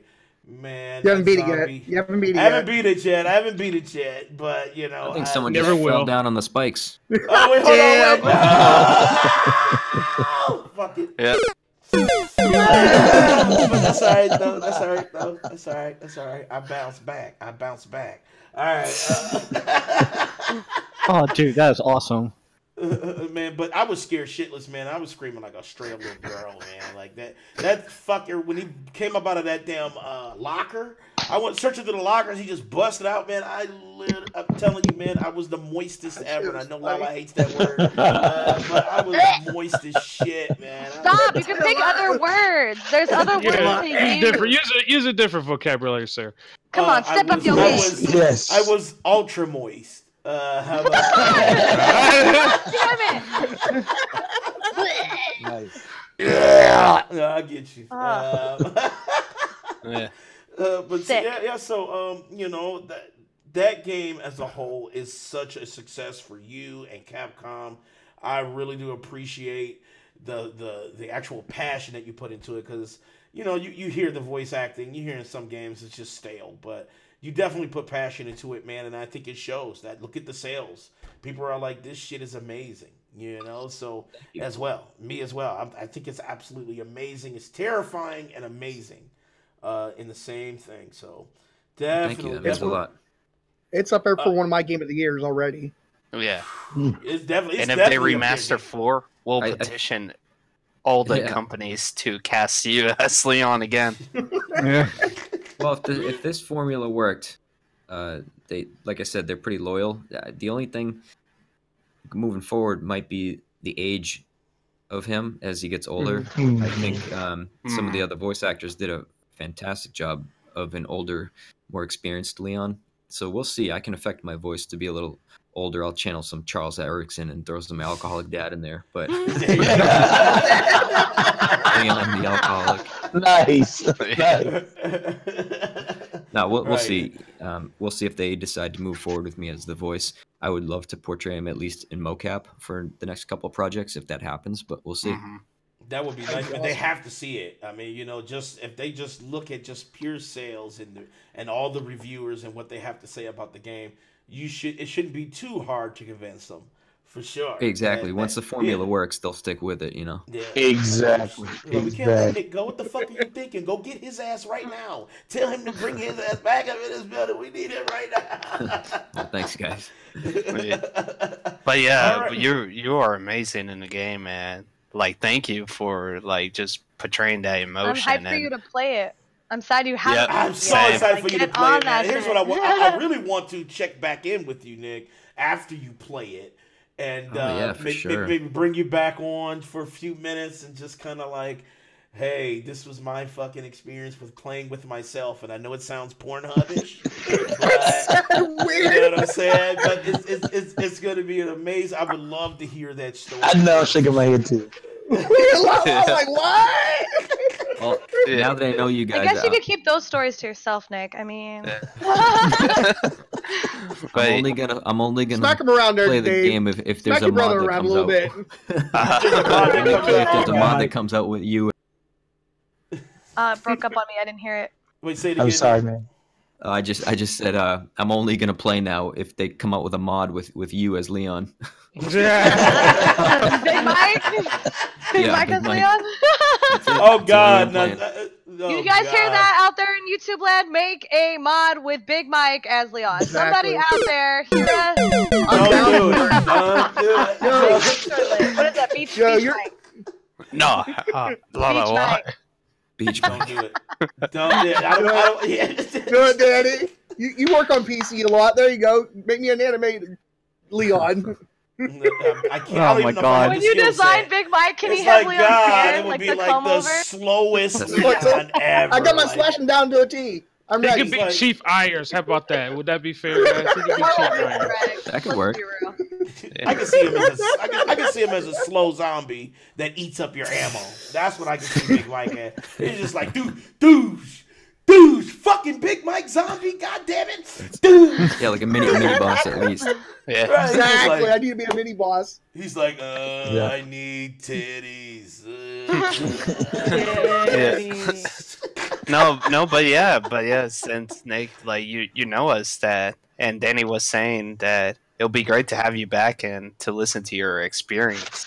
Yeah, that would be fantastic. For sure, I'm gonna do some follow-ups with some great groups like you guys, and I'm just excited to play. That's gonna be a good day in history when I play that game with my bro and my cousin. Boy, I mean, I can't wait for you to play it. Dude, what would be kind of cool is I don't know if you know about your project come to fruition. It's gonna be so good for you to see that, man. Yeah, such amazing. I don't know if you know how to do it or anything. You should try streaming it, and because Brian D. Chan, I think that's his name.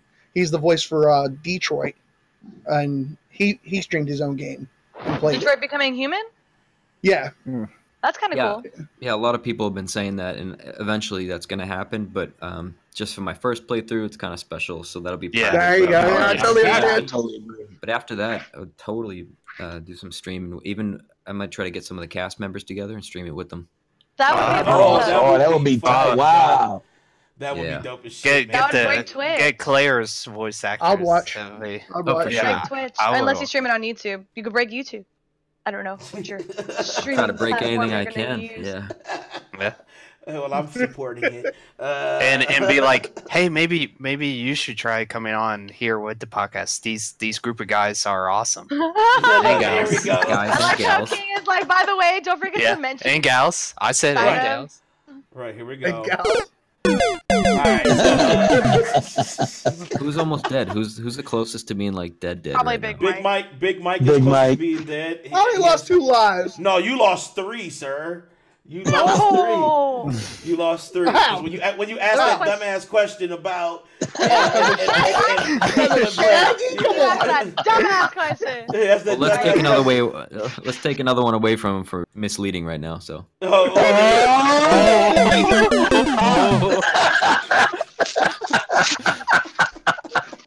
There we go. You know what I'm saying? So now you have 2. So he's low man on the totem pole right now. I think followed up by myself and I think LaLa. Me and LaLa tie. We only have 5 lives. Platinum, you're at I didn't 4. die. First of all, I have all 6. Why would I have 5? No, you lost 2. And then Terry lost 1. I lost 1. So, but Big Mike's a low man on the top. God damn, am I in second place?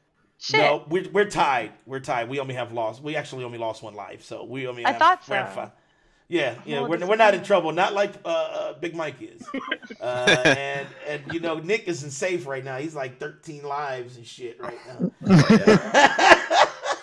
Speed run that shit. People say, speed run. Okay. Look at that. I snuck him another one. There it is. I snuck him another one. Have you ever seen somebody speed run Mega Man? Somebody was doing that at TwitchCon. It was fucking awesome. Like every 5 minutes, everybody was like clapping. He did a boss. Like it was the craziest thing I've ever seen with somebody speed run Mega Man. Awesome. Like it was all quiet, and he was just like, "Okay, so bounce off the wall, and now he's dead."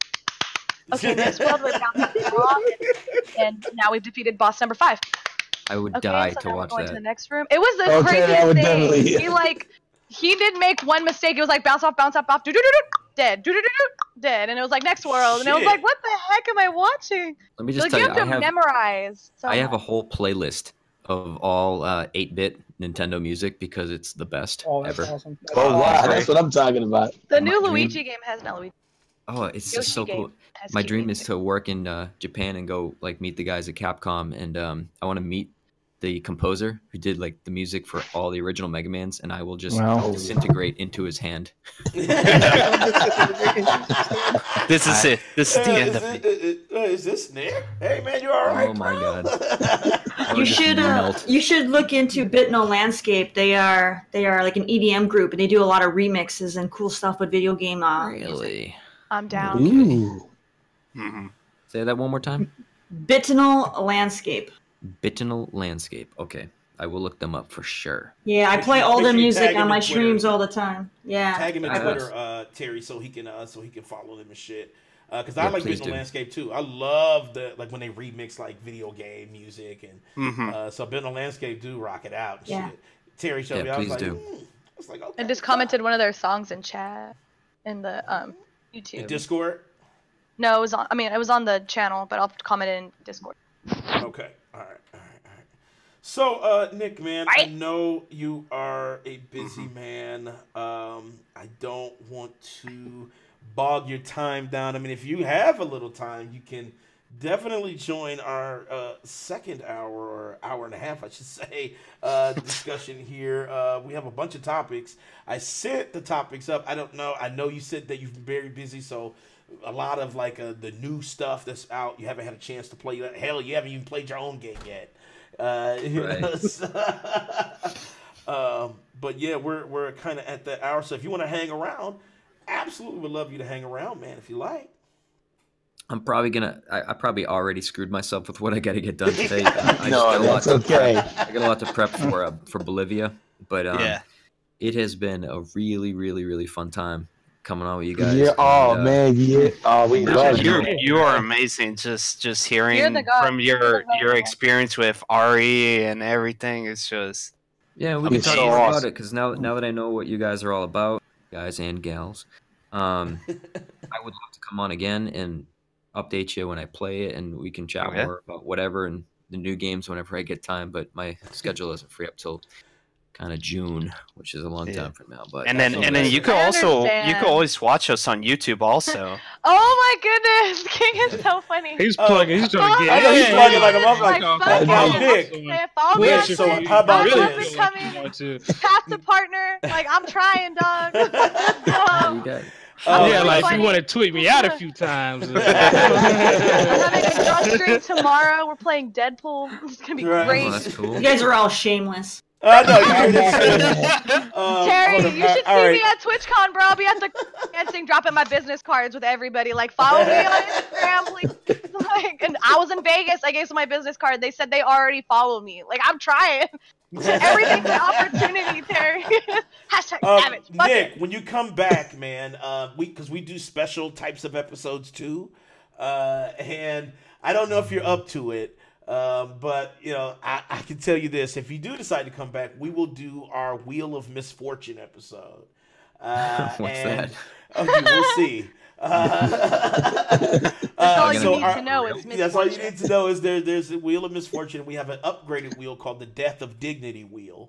But I don't think we'll go. I don't think we'll go that far. But you know, when you do come back, I definitely played that wheel.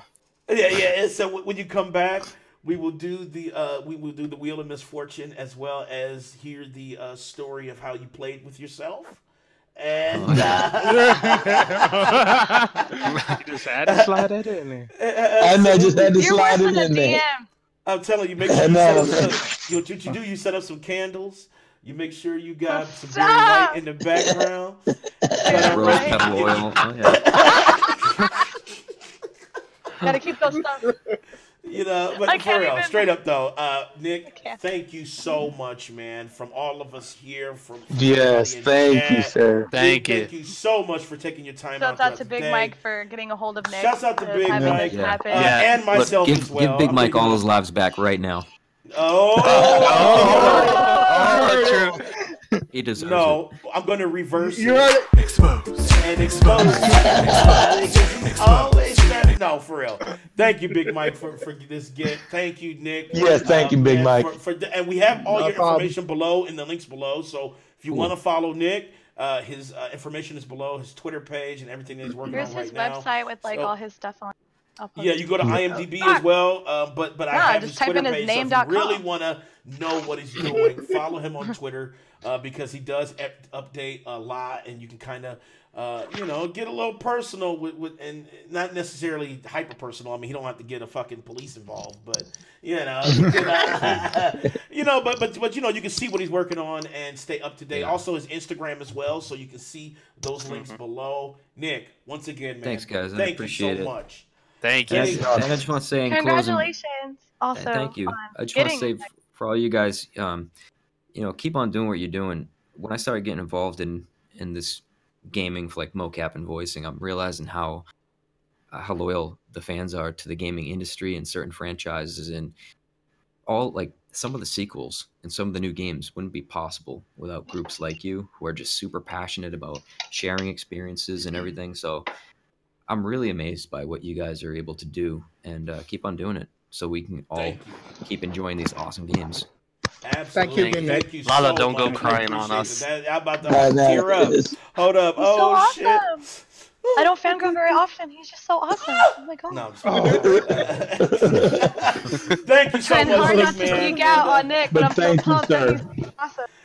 Thank you so much, Nick. We And like I appreciate said, you, we will Nick. stay in Thank touch, you. man, and Thank we you. will have you back on in June at some point and some time, and we will hear the story of this amazing game and you and your experience with your fam on that. So definitely, for sure. Hell yeah. All right. It's been a pleasure, guys. You have fun time. And with the then rest of the and then podcast. also safe travels. Safe travels. Yeah, safe travels, man. I'll come back with all my limbs. Don't worry. Nice. Yeah. All take right, care, thanks guys. a lot, Signing Nick. out. Thank you. You Thank you too. so much. Bye. Thank you. All right. Insert clapping. So, yeah, everybody, that was Nick Apostolides, lead voice actor and motion capture. So sweet. That's awesome. Resident Evil 2 remake. Such an awesome individual. He also survived the gauntlet. He did not go down in flames. I'm not gonna tell him. I'm gonna run to the restroom. I'll be right back. Go ahead. All right. So good shit. Thank you. Good man. shit. Thank you Good. so Good. much. Thank you once again. Thank you so much, Nick. You can follow him Dave, you keep below. touching your mic too much. I think it's Dave, and he's like, It's I Dave. don't know. You're like molesting your mic. Just turn He your is. mute Sorry. yourself. He's like, Yeah, just turn that off. Okay. All right. So now. All right, let's get down to the meat. Real quick. Who is the one? Is it? I don't know if it's Mike or Danny. Which one of you guys puts in the links in the bio?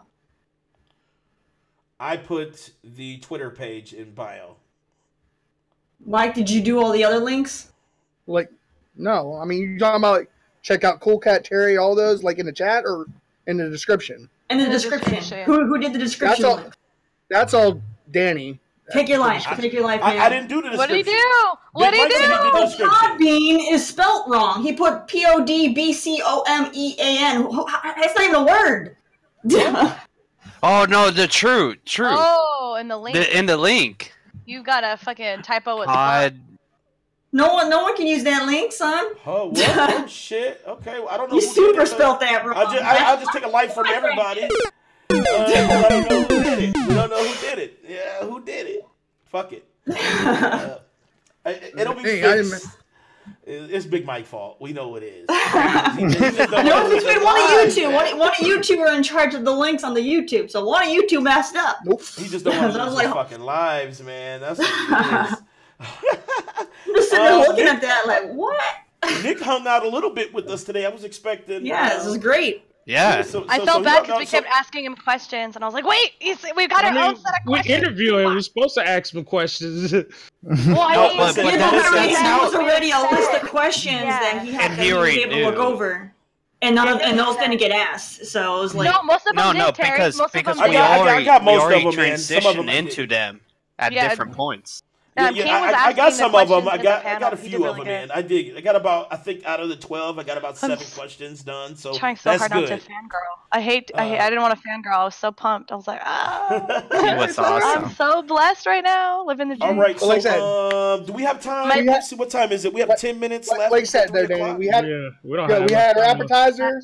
Let's get down to the meat and potatoes. Let's see. Shit. That was pretty much our podcast just with I know, it's like I want to see Kings run around here. Yeah, thank you. I really appreciate let's do Big this. Mike using his abilities to get him here. Like that was awesome. So lightning round then? Just go lightning round. Lightning round with the gaming news here. So we'll start with Borderlands 3 was officially announced at PAX. Yes. The thing about the announcement was that it got fucked up. Randy Pitchford came out, aka Shao Kahn. He came out and is he really Shao Kahn or just motherfucker lives his life like Shao Kahn in real life? Okay. But he showcased Borderlands 3, and the fucked up thing about it was he had technical difficulties. And he showed the trailer twice. Actually, he showed another trailer for the remaster for the first one, and then he showed the trailer. Wasn't it the VR also? He was showing it for the VR. Yeah, and it was fucking up, and it was freezing. All his that was on PAX because they probably had everything. They said they fixed it, and then he said, "You guys want to see it again?" And the crowd went wild, and they played. And the video, crowd and is like, and it was fucked up again. It was, but honestly, I think it looks amazing. Yeah. I love Borderlands franchise. So, I liked his jacket. He was like special reveal with the 3. I wouldn't hold him against his that freaking gaudy ass bedazzled freaking jacket. Jesus. I love that shit cool. though. That was good. That was tacky as fuck. It looked like he, had his daughter bedazzle it real quick before the show, or he stopped at a strip club in Vegas. Fucking hater, man. I think he did what he wanted to do. He got people talking about it. The board game, I would definitely get. And the important part is, people would have talked about. People would have talked about it even if he didn't do that. All he had to do was show the video, and people would have talked about it. He didn't need to be there. Because it's Borderlands, Why not enjoy it though? Why not enjoy the review? Dress up, fuck it, be gaudy, do it. Do you this is your think game. the magic trick was actual magic trick, or was it like set up? Well, I think it was set up. Honestly, I think it was set up. What it was to sell them fucking cards or whatever he was trying to do. But I don't know. Randy Pitchford. I would still get it. I don't know. Sometimes he triggers me. But it was good overall. It was was. It was. I liked the look of Borderlands 3. It's super fucking crisp looking. Looks so good. I could. It looks great, and I think I it's going to should be mod super be a fun to mod have for on this that. channel. Yeah, he triggered me when they're still pushing shift codes for Borderlands 2. Like, no one gives a shit about Borderlands 2 shift codes. Right? Like, come on. No, I was just like, Isn't that like a prequel? No one gives a Borderlands shit 2? about Isn't that, shift like, codes 3 for games? Borderlands 2. he You was know? trolling That's the a shit prequel that out of came the out crowd, after? though. Yeah. He was trolling the shit out of the crowd, though. He was. I didn't just get to like- see it. He was like, "Y'all want 3?" And they're like, "Yeah." And he's like, "Remaster." Like he just was like, "Fuck the Remaster? crowd." No, but then he delivered. He did, Yeah, he did, but he was trolling like. I was motherfucker. actually That's why talking I call about him Shao that. Kahn.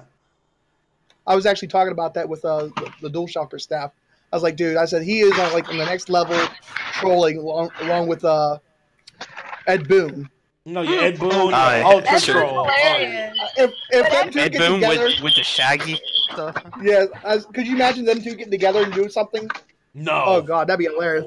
That'd be the Dig now! trolliest of trolls. Don't do it, dog. All right. Next up, we already talked We about already talked about because Platinum actually asked him. Yeah, he asked him. RE3.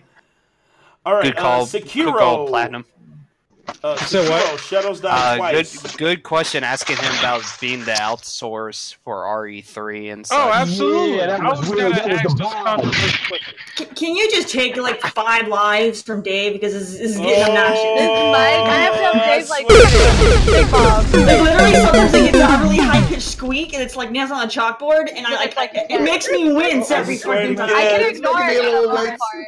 But yeah, I can ignore it for the most part. But when you get real up there, and I think it's just like your shirt rubbing I against think the it mic is his or shirt. something. I think it's his shirt. It's fucking sexy All right, dude chat. shirt. Let's give Danny a Like new sandpaper. mic. Fuck that, Danny. I have a not Danny. Dave. I have a No, mic for you. Terry, that's actually what it It sounded plugs like. straight into your Sandpaper. computer. Let's go. Actually, I'm just I using have my an extra phone's mic. mic, but I have mine for the computer. I was gonna Oh. do it, but I got afraid because I was like, man, my computer may just jack up, and I didn't want to connect through there and miss out on the interview with I feel Nick. it. So I feel it. I'll take it. You He's need a to, man you that need to lost just all his set your phone down and stop moving it then. Yeah, Because just oh my god, Don't move. hands Yeah. off, man. Dave, you ready? You ready? You lost all your Yeah. lives, Dave. No, Yeah. that's okay. Anyways, we got to continue with the speed All round. right, so lightning round Okay. part 2. Okay, Sekiro, Part deux. Shadows Die Twice. Somebody has beaten it in a fucking Were they hour. cheating? It's not somebody No. now. It was a Listen, speedrunner. They One wanted of the a guys named hashtag that I hip hop gamer. They didn't cheat. No, but like he probably like do it before, just play games each section multiple times and then stream it all at once. And No, his name is Utrans. He's on YouTube. He speedruns. He did it under an hour, like 50, 45. So That's impressive. yeah, I mean, That's he didn't do awesome. none of the basics. He kept his No health bar monster minimum. cheat? Like he No- upgraded no what he needed to monster cheat? upgrade and just kept on moving. Yeah, he does do it just because he Is did he the just same like thing for avoiding Resident like Evil 2. bosses at all times possible, just like running through it, not talking Yeah. to anybody? Just Yeah, okay. he just got the necessary equipment, firecrackers, stun him, slash, and just keep on moving. That's kind of dope. That's pretty cool. What'd you say about Hip Hop Gamer? Because I said he didn't do it with cheating like hashtag. I was like, hip-hop did he gamer. cheat? Yeah, that's it. I said, Yeah. did he cheat? His God mode cheat. I didn't Right, even right. realize you could cheat in games anymore. I thought that was like PS2 days. I didn't No, know. you can Well, still if do you got a it. PC, It's just- if you play on you PC, can still do can cheat. that. They just I've lock you out never of even achievements. tried and to trophies. look it up. Hold on, Yeah, I've hold never on. tried. I've never tried to use a Hold on. cheat ever. What, You It's can Mike? still just use like Platinum- CS Life for achievements Platinum- and stuff like that. that's Platinum, crazy. you're losing a life. For what? Why? Not on Xbox, Who'd you you say- can't. They lock you out. Who'd you say beat it No. within that time? Utrans. It wasn't that dude. Well, he Did did you it look up 50, 45.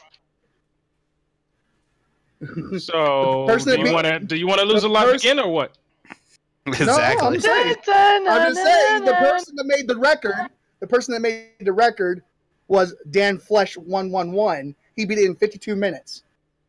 Someone beat it in 50 minutes. When I say 50, 45, you got to listen. 50, No, 45, I'm just- 50 minutes and 45 seconds, genius. I knew what you meant. He did it. He did it in 50 minutes and 50 is less than 52, sir. You got proof? Oh my God!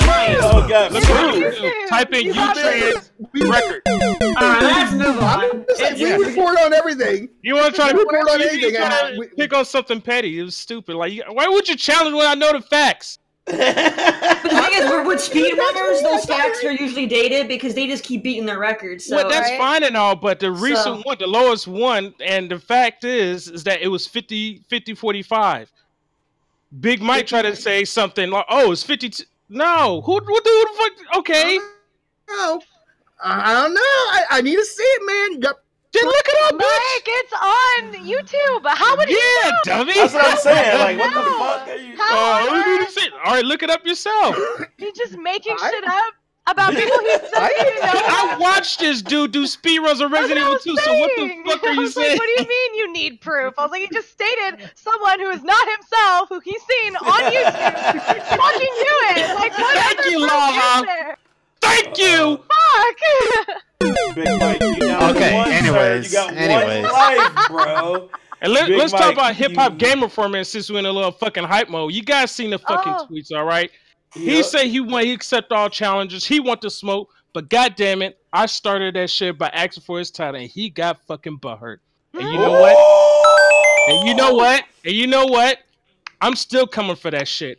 And the message out to you, the message out to him, I'm gonna still antagonize him and still send that challenge out to him. I'm coming for that belt, baby. You gonna turn into R&B? You gonna turn into R&B? He needs some milk. You gonna be singing, "Why did I lose to platinum? What did I lose?" Oh shit! I'm about to It's say no longer hip-hop gonna be in this hip hop shit. gamer. My bet's on hip hop winning. Oh! But you know what the best part is though? I'm not alone on this as well. No matter what, I still got the platform to hold me down. That got my back. Absolutely. Not only fucking Danny said he'll help me get to that location. He'll get me get to that point. Fucking LaLa say something about that shit too, as well as everyone else. Yep. So I'm not alone on this shit.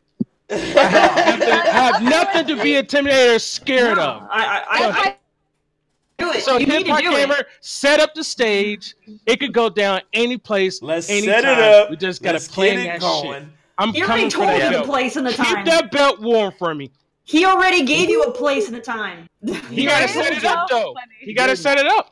Let's go, Terry. Let's And get it. Terry, you could be on the sidelines cheering from. That's perfectly fine. I'm gonna be out You could be there with the hip singing hop pom side. poms holding that belt. And don't worry, Terry, just hold that belt for me because I'm coming for that belt.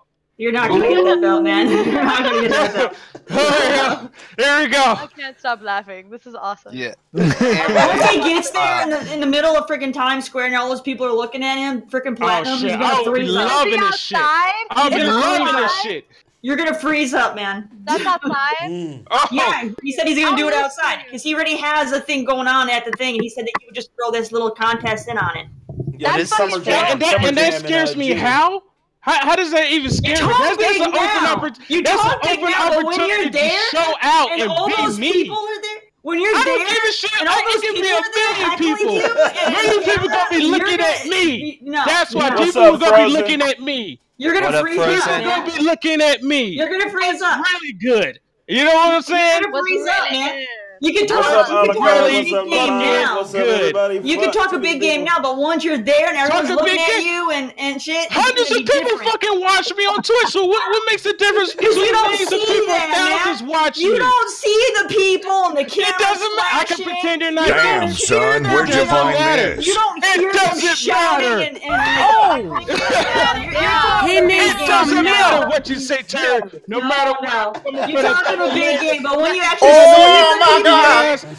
If you know, smell sitting comfortably in your house on a camera is not the same as seeing 1,000. Oh man, I just feel the rock coming on right now. If you smell. Okay. Anyways.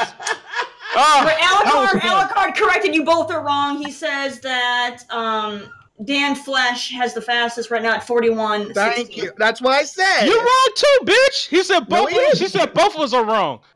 Yeah, because you said 50 and he said 52. Right. Alucard No. says 41. So you're going to tell me 50 is better than 41? Right. But I'm saying, I didn't fucking say that, Terry. Shut up. Anyways, it was reel it Dan back. Flesh. Reel it back. Reel it back. Platinum was wrong because he was going on about some 50-46 shit. Yeah, okay. And? So it was that's not right. It was 41-16. So what? Okay. So then you're still wrong. So you're still wrong. I don't care. You gave fucking I don't Mike care. so much grace like when he said, was wrong. moving on. Next No. time. So see, we gotta move on when Platinum and he fucks up. I don't care. I don't care. Anyways, MK11. Yeah, MK11, the beta. All right. Fucking awesome. Hold up. Let's breathe. Let's do it like Okay, Gold Dust. what is your final round moment that you were talking about? Nah. I was thinking about it, but I do want to say one thing. Let me say one thing. Okay. Let me say one thing real quick. Platinum, go whoop his ass. You know what? Oh shit! That's what I'm talking about, baby. That's what I'm talking about. I'm sorry. Go All ahead. right. I'm sorry. Mortal Kombat 11 is out in the wild in the form of beta. A lot of people had a chance to try it out and see how it works out. I know Big Mike, you've been definitely putting a lot of content out on that. What do you think, man? Like, hold on, he ain't the only one that put content on the I know, partner. I'm getting to you next. So we'll get to you next. I just want to make sure we start with jumping ass Big Mike first. What do you think, man? Jumping. I'm loving it. It's a little slowed down pace, but I'm loving the game for what it is right now. I'm feeling Scorpion and Jade is right now is my mains. Jade is Bay. Exactly, Jade is Bay. Jade is Bay. I made I posted up a picture and I'll cut it short. But you all seen it, and I did a customization. I called her my thickness.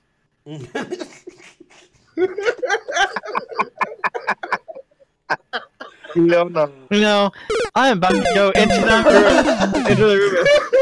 Womanizing. Oh shit! Hey, I don't care. You like to look at your women too, there, Terry. Yeah, but I'm not going to sit there and be chauvinistic about them. I wasn't being chauvinistic. Yes, you were. You were womanizing and being a chauvinist. And yes, you were. Yes, you were. Exposed. I can admire a woman's thickness. Exposed. Am I right, LaLa? I can admire a woman's thickness. You can admire, but you don't call her that. I mean, that's different. I'm staying out. Oh shit! I'm not involved. LaLa said, "No, I'm not touching that one with a pole." No. Not involved. Yeah, that's fucked up. But I do see the photo.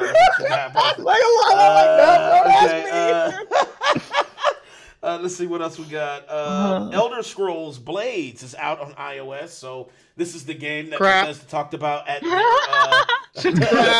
their press conference last year. You don't even have an Apple phone, Mike, so you can't even play it. I already got it. What are you talking about? Because he said it's on iOS. I thought it was iOS only. Is it on Android as well? No, it's on iOS and Android. You lose a lot. iOS and shit. Okay, then I was gonna say if it's iOS, you can't even play it, Mike. You can't say shit. I didn't know. Shit, I thought it was just on iOS. And you know what the funny thing is? It's crap. Like I said, it's crap because you downloaded it. No, hold on, hear me out. You downloaded it. Well, I did. And it gave you a quick tutorial how to fight. And after that, it goes, "Thank you for playing. Keep your notifications turned on when we go live." I got the same problem. I got the same problem. I literally had the same thing. I was like, what the fuck I was like, what the fuck is this Oh, shit? you got like an early access to the tutorial? Yeah! That's hilarious. I'm sorry. The tutorial is like 2 minutes long. Like, it's not long. That's hilarious. I love like, that. You get so pumped too. You're like, all right, let's go. I learned how to roll let's sword. go! Bitches I up, gotta and play it's that like, shit. Hold on. JK. Talk about a new way to do an interactive promo for their upcoming game. That's freaking fun. 100%, Terry. Let's do this.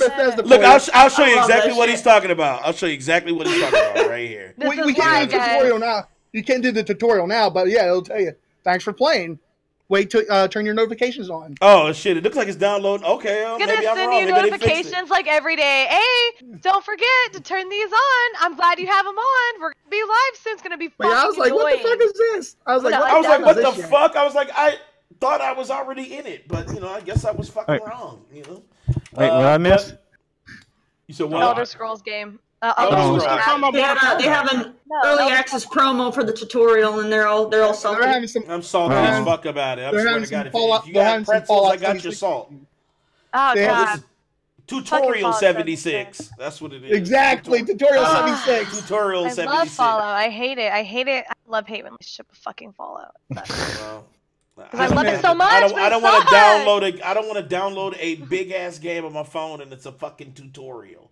At least give me a demo. Damn, just a tutorial. What That's the demo. The tutorial was your demo. Yeah, fuck that. The tutorial was only like 1 minute long. It wasn't long. You said like 2 minutes a second ago. Oh, You know, I did. It's 2 minutes. I just seen a person just walk past you, with LaLa. I know an what you Eevee gotta costume. Really? What? Yeah. You should have filmed it. They had a Pokemon Eevee costume, like a whole a whole setup for Eevee. They just walked across the window. Oh my goodness. Shit. You should have, shook her hand. They're back. Run out and bring them on the show. Be like, hey, you want to be on my podcast? You got on pants, Big Mike? Yeah, dude. Make sure, man. I didn't want him to stand up and all I see is like beige leg. I don't want to see that. No. Anyway.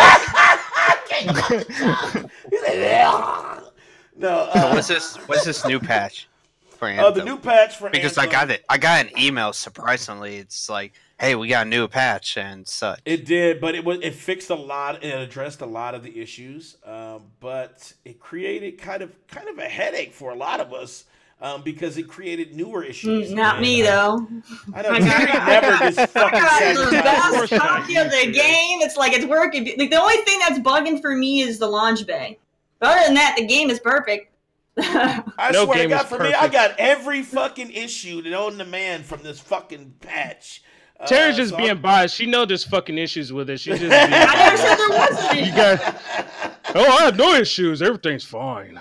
Did I not just say that my launch bay is bugging? Did I not just say that my launch bay is bugging? 'Cause I'm pretty sure I just said my launch bay is bugging, man. Oh my God! So that means I'm not denying that the game has issues.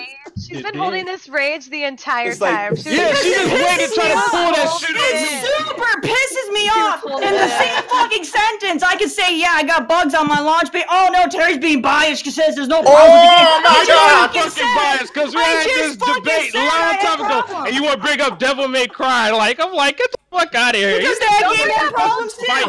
You guys remember that shit a few weeks ago? I do remember that shit. Yeah, exactly. That's hella whack. Don't bring up Doesn't matter, but still, that game had problems too. It doesn't matter. We're here now. Every game has fucking problems in it. No game comes out without problems in it, except for maybe Nintendo. But I mean, everybody has fucking problems, and even Nintendo has problems because they're throwing patches on Smash. You just said Nintendo doesn't have problems. Now you saying they do? Well, because they are doing updates and patches for Smash. So that means they're tweaking something. Right. So I mean. I've noticed Well, that Smash is the only game that does lag for me, especially when I play online. Like, I can't play with 4 people, I can only play with 3, or it'll, like, fucking freeze and crash. So there you go. That's fucking sad. Yeah. I had a really great time in Anthem. I mean, I enjoyed it thoroughly. Are there problems? Yeah, I think they need way more weapon variation, and I think they need a lot of different armor variations. But I do appreciate the gameplay as a whole. There's nothing like it on the market. There's really nothing that plays like Anthem on the market. So I'm exceedingly hyped for Anthem. I love the new update. The Ranger is now fucking OP. I mean, my guy that I got for my Ranger, not only does he, when he creates a combo effect, he regenerates his assault launcher, but that assault launcher, when you regenerate it, also adds to your ultimate. So I can fire 5 of them damn assault launchers at one time, and I got an ultimate already. And the damn Ranger is OP. There's a grenade, your frag grenade. If you get the frag grenade, the masterwork of that, you get pretty much unlimited ultimates. Oh my God! Oh Add that my with God. launcher, that's ridiculous. Wait, so I need to play then? Okay. Because listen, because I was shitty at one point, and not really. I was just shitty as a whole because I had waited for this patch, and then once I finally got it and I booted up the game, It was just like I had every fucking issue, so I was just kind of disappointed. But you got the copy I should have gotten. I used to get every single damn issue. Copy. I got the Sabotage copy. Every damn game I play outside of this one, I get every fucking bug under the sun. This is so true. I get bugs that nobody else has even reported having. Like, what the hell's Terry that? has the only fucking flawless copy of fucking Anthem. I got the one that has like the least amount of bugs in it. It's like I don't know how that happened, but I'm grateful. You always have shit wrong with every game. Like I was thinking about it right now because like for some people are like, oh, Terry doesn't complain about Anthem. I was like, she would though. Like if there was a problem, Terry would find it and let you know. I've already. People have called me out saying that I'm biased and shit. I've literally on live stream pinpoint all the things I don't like about the game and things that are wrong with it. I do call them out for their shit. But despite those problems, they're not game breaking and it doesn't affect my gameplay. I'm still having fun. So yeah, I mean, yeah, it has some issues, but at the end, I can still enjoy the game for what it is, despite those problems. Me up. I get into the launch bay, I can't fucking. I'll go into the menu. It just does what the fuck it wants to do. I try to launch a fucking session and I'm kicked out of the session, or if I come into the session, I'm like back. Don't use the launch bay. Don't use the launch bay. Yeah, I'm just like, what the fuck? But it just pissed me off because I had every problem, and so I didn't play. But they did a hot fix yesterday. I think it was yesterday, and it definitely fixed a lot of the issues that I had. Yeah, so nice. I feel so cool. Sorry. I just got the notification. I was like, oh. LaLa, he did also, and I'm just like fanning there. I was just like, he followed me. Can I have a moment? That's kind of dope. And he even used my tagline when he was saying goodbye in the chat. Oh yeah. Oh. Did he give you heart emojis too? I'm just giving y'all shit. I feel fun. I feel and then I'm guessing the last one, Comcast building a new esport arena. Comcast building a new esports arena in Philly. It's $50 million invested into the new arena. And it should be pretty astounding. I think it holds up to 5,000 people or 10,000 people. So that's. Comcast owns the Overwatch League, which is based in Philly, so it makes sense that they want an esports stadium for their Overwatch League. You know, that would be dope as fuck, and I think they could host other events there as well. And Mike, you gonna go to some of those games? What? Where you're at? Esports, when they're building a new esports and it's already open and such. I don't know where they're opening it. I just know it's Comcast. Oh, Big Mike, you fucking failed, dude. we just said it's going to be in Philly. It's going to be in Philly, dude. It says it right there in the Discord chat. And it's in Philly. It's like a 6-hour drive. It's a 6-hour drive. I ain't going there. It's a 6-hour drive. Is that in last life? That means you can fly there in an hour. I ain't flying. We can go, Mike. Homie, don't I'll drive. I'll drive, Mike. Shit, you probably couldn't even figure a way to get to Pittsburgh. Motherfucker! I would have my goddamn GPS on, bitch! What the hell? If you guys are setting off for Philly and you end up in Pittsburgh, then you both fucked up. Because that's a completely opposite direction. Hey, I'm in the next room, Mike. I will slap the shit out of you. Terry, Frozen said you're wrong. Because his voice is so innocent, Brandon. So if it's like, fuck you, Terry. Like, it's so innocent. That's a good one, Terry. Piss off Terry. Frozen's he's checking you. He said you're wrong 100%. No, I was yelling at Mike. No, I'm talking about Frozen. I said Frozen. I mean, I don't give a shit. He can say I'm wrong. Doesn't mean that he's right about it. Ooh. No, and then I asked Alucard because he said no problem sending Sicario, but Sicario's a single player game, so should it have any bugs then? Because single player games have bugs. Single players can have bugs. Look out Fallout 4. I was yelling at Mike because he said that I couldn't find my way to Pittsburgh. I said, that's what goddamn DPS is for, you son of a bitch. Hey guys, I gotta bounce. I gotta get all right. All right, Platinum Man. See you, David. David. No, get on this. Take a life from him. Yeah, take a life. Take a life. Just do it. Just do it. All right, guys. Terminator. All right, Platinum. See you, Platinum. let's get down to the other meat and potatoes. You know what? You know what we're all here waiting for. Here we go. What's that? You got your popcorn, Danny? No. What? What we doing? Are you scaring me, big Remember, Mike?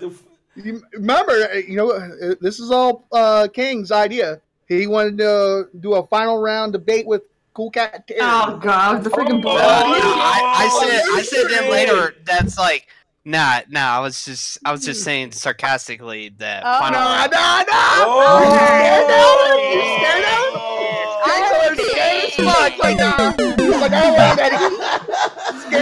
Okay, fine. Fuck it. Let's go. Oh, well, we welcome Suck it when it's your idea. Cool Cat You Terry asked for this. and King in the battle of Final round. All right, let's start it off with. I didn't hear any. hear it. Ah, it didn't go Listen off. live, Danny, for no. Final round. Danny loses a liar if it didn't hit. Damn. It hit. It played out for me on chat. It played out. Yeah. All right, there you go. It didn't play. Just Discord likes to cut shit out though. Yeah. Oh yeah, you've been breaking up on me. I understand. Anyways, so my final round, you guys know in the messenger, to inform people in the chat, me and Terry got into a, let's say, how would you describe it? Not a subtle argument. Look at Smiley. So, because it's just, I'm trying to hold it back in. So once Borderlands 3, we covered it a little bit, was announced. Yeah. I go on saying that, oh yes, this is gonna be great. It's gonna be better than Anthem. And then Terry over here, Miss Grumpy, saying that goes on saying that, oh, Borderlands is not that special, blah blah blah, kind of protecting her Anthem.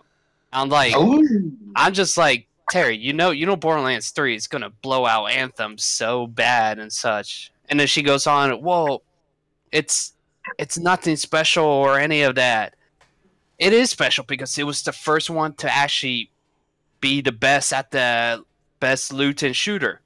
And then once Borderlands was away, there are way for a while, better they loot shooters came way in before Destiny Borderlands. and everything. Hold on.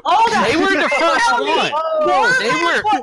No, you cannot sit there and everybody sit here with smiles on your face. Listen to King say that Borderlands was the first at being the best loot shooter. Fucking Diablo is an amazing loot shooter, and that came way before fucking Borderlands. But that's not even a shoot looter. That's just a fucking looter. loot. It's a loot game, man. Yeah, but you're not shooting anything. You're not shooting. You're not shooting guns or I'm sitting anything. there with crossbows, freaking rapid fire on that damn. You are shooting in that game. It's just isometric.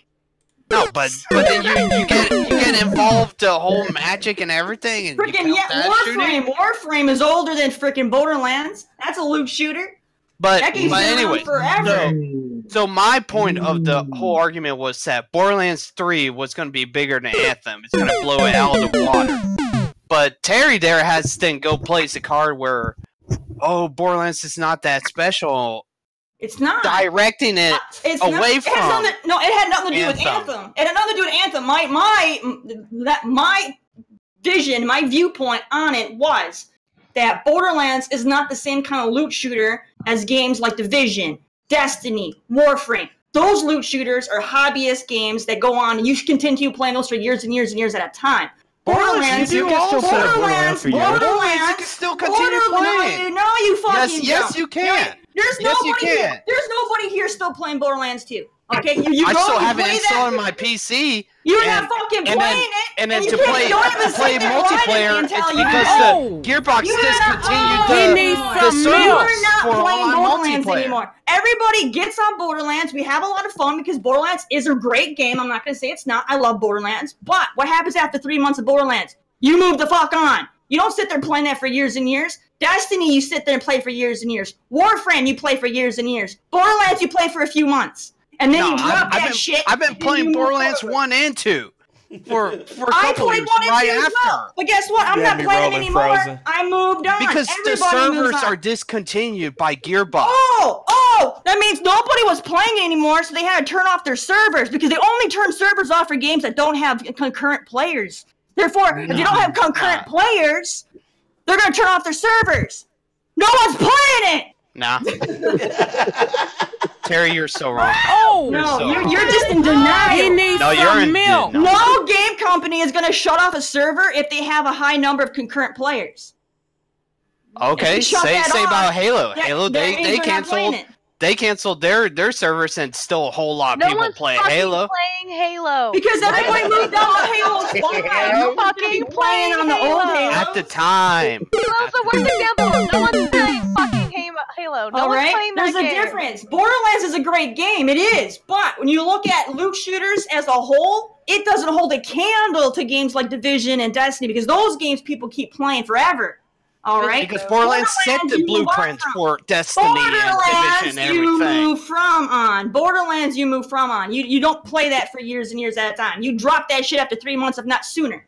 All right, and the only time you go back is when they give you the next DLC, which you beat in like 30 minutes, and then you move on to the other game that you were playing before. Yes, You're and wrong no on one the is DLC gonna also. give a shit, Because and no one I gives could- a shit I could about the play the remaster DLC of this that game. lasts up to No 5 one's gonna give a shit completing about the everything, remaster doing of all the Borderlands 2. doing all Everybody already the owns missions, Borderlands 2. all the challenges, Everybody had the everything. Handsome Jack collection. Okay, you have the Handsome Jack collection. That means you have backwards compatibility. You have no reason to get the remaster. All right, everybody already has the game. They're Terry not going to go and Butthurt buy it. because Anthem's gonna Alright. die because of Borderlands. Even if Anthem does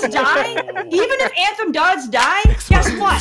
People are still going to be playing I wish Division and Platinum was Destiny still here and not fucking because Borderlands. it's like how Platinum exposed Terry before.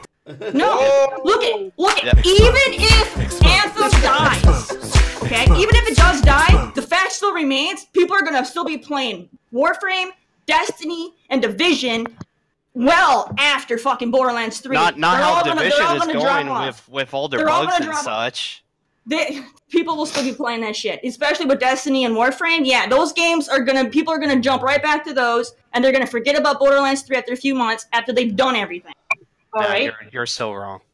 No, I'm not wrong. Everybody You're so stops playing Borderlands. You played it, you beat the game. You know, you might decide to do another playthrough with another character, maybe if if you want to. Lots of people don't even do that. And then once you beat the main game, there's nothing to do except Because they fight can't. the they same don't bosses even over and enjoy. over.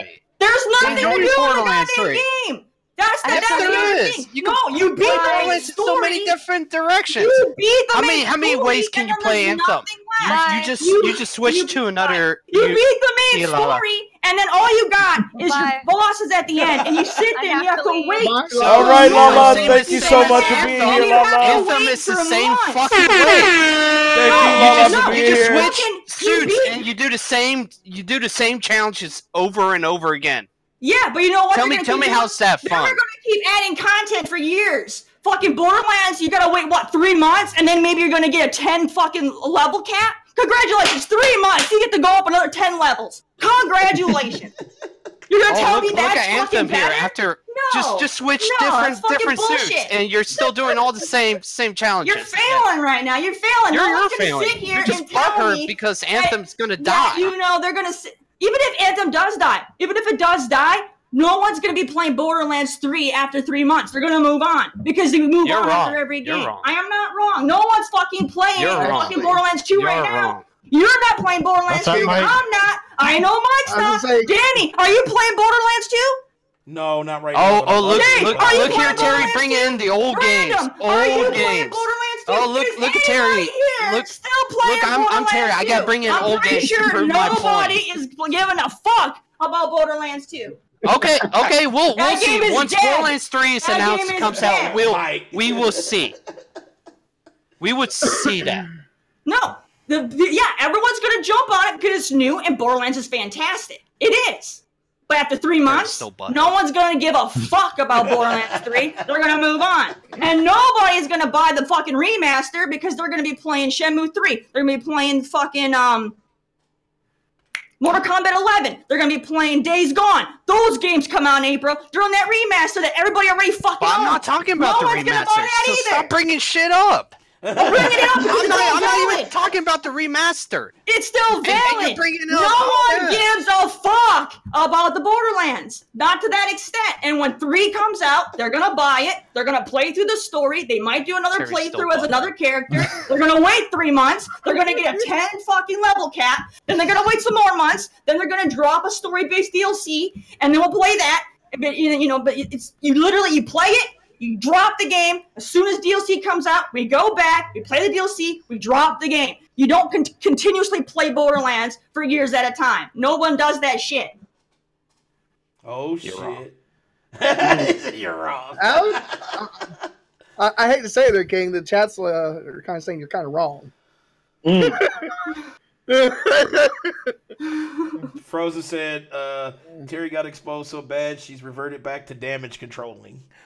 Well, the chat's kind of split. Frozen's on King's side, and Alucard's actually on Even Terry's. if Frozen agreed with me, he's gonna say I'm wrong because he just likes to fuck with me.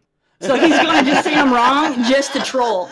Even if he agreed with me, he would never admit it in chat because he likes to troll and which is totally fine. Here go but no, Borderlands is a game that you have a lot of fun with, and then you drop, and then you come back when they add content, and then you drop. You don't like playing it. You. That's the majority of people.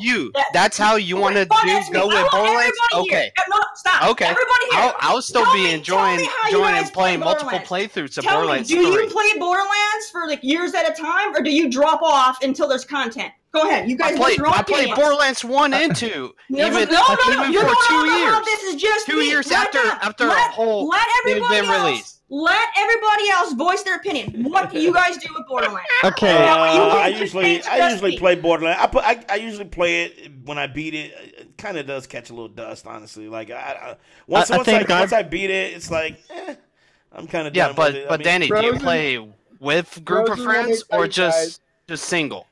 It depends if my friends have it. We all click up and be playing shit. It's fun. I have never played that game solo. Never. I've always I've never played solo. That game, I have never played God, Frozen. I'll be honest with you that the single player just doing it by yourself is fucking boring as fuck. Borderlands sucks solo. But I played, I think, for a year with my friends. Yeah. But Frozen said anyone that's playing Borderlands right now should drink expired milk. God damn. God damn. Damn, son, where'd you find this? Good shit. But I think it's a classic. That's a deep cut there, bro. Yeah, you go back, but you don't play it for a year straight. I played it for a year straight, but I played it with friends. I don't play it by myself. Right. Because the game sucks by itself. You need to have the other people in there so that your characters can have their witty commentary with one another. The game is shit solo. Frozen also said anybody that's he'd rather play Evolved than Borderlands. This involves trash also. You and I play Evolved trash. Hold on. Frozen is just trolling. Frozen is just trolling. No, that shit's true, man. Because both the games are but Evolved was trash also. I mean, I love Borderlands. I'm not going to sit here and say anything. That Borderlands is a shitty game or anything. I love Borderlands. Yeah, I love Borderlands. I love Borderlands. I think they do a fantastic job with story. The gunplay and the gameplay is fantastic. They do a good job. But in the end of the day, after so much time has passed, you move on from that shit because it gets boring. It does. It gets boring, and then you get excited when they say, "Guess what? We got story DLC finally coming," because we've been sitting here. I'm like, okay, well, all you've been giving us are shift codes up the ass and fucking, maybe you increase our level cap 10 levels, and you haven't given us dick, and now you're finally teasing us with that fucking DLC we've been wanting. So you get excited, and then you play it. It's fantastic, and then you fall off because you did it. You don't have no reason to do any of the other shit because you already done it. It was like I was discussing with Preston the other day about Ni no Kuni 2. And, you remember this there, Danny. Ni no Kuni 2 came out. They even showed that they had the season pass and an expansion coming out. Guess what? It's coming out now. After a year later, the expansion 1 is coming out. Which game was Well, Ni no Kuni 2 is amazing. But I don't know. I was like, come on now, guys. A year later, we're getting the expansion. Is that? Ni no Kuni 2. That is pretty bad. I had to wait a whole year to get content. Yeah, that's kind of fucked up. I'm like, come on. But, it's like what Jerry's saying. Who's going to go back a year later after everything else is out now and jump into Ni no Kuni 2? See, Alucard just said he platinum. He's not going back. See, but that's the thing. If you don't get content within 3 months or less, people move on. How do you spell it? People Just move what on. Alucard said. But And the biggest thing, this is the thing that pisses me off the Look most chat, with King. Gearbox. You'll see it. Look at chat. Gearbox likes to tease you and tell you they're going to give you stuff and all they give you are fucking shift codes. No one gives a damn. Take your shift codes and shove them up your ass. Oh, that game. I never played that game. Nino, It's a good game. It's on. Nino Kuni 2. Good game, King. I recommend you play it. Are we out of final round? Are we still in it? Are we still in final round? You know, I would rather We're good. fucking. I would rather than give us fucking DLC content. No, I'm not done. I'm pissed. I'm good. It would be better if they gave us more DLC content than the ram fucking shift codes down our throats and tell us, guess what? Here's some keys to open a vault to get guns you already have because everybody already has every fucking gun in the game. That's true. Terry, you are triggered. But let's get platinum here and continue. No, I'm platinum already. All right, that is exactly Alucard. That's what I'm saying. The expansion 1 coming out for Nino Kuni 2. I beat the game, dude. I got 80% of the trophies unlocked. I ain't going back. Yeah, there's plenty of games that end up getting content way after I beat them, and I never even bothered to buy them. You know, like. I didn't get any of the DLC for Horizon Zero Dawn. Like, I liked the gameplay of that game. I did, but I'm not going to go and get into the DLC. I moved on from that game. I'm not going back. Right. All right. That brings us, with that argument, to the end of the show. So, Danny, yes. You're the judge. Who won? Who won? Oh, we got to put Danny on the spot. This was the debate. Remember, you're the host and the judge, the executioner. Judge, jury, and executioner. I agree with. But they got some good points. I mean, King, you know, Butterman. It's like, why you got to put me on the spot, man? But will it outlast Anthem? If I'm thinking about the type of game Anthem is. I would probably lean towards Terry. I know I probably triggered Frozen. But the reason why I'm leaning towards Terry is because it's the type of game Anthem is. Like, I know there's co-op and stuff in Borderlands, but it's not like a Sly games of service type game. It's more of a multiplayer, grounded type, you know, looter shooter. It's not like a games of service. So it doesn't constantly evolve. It's you pay for what you get, and that's it. It doesn't evolve. It doesn't change.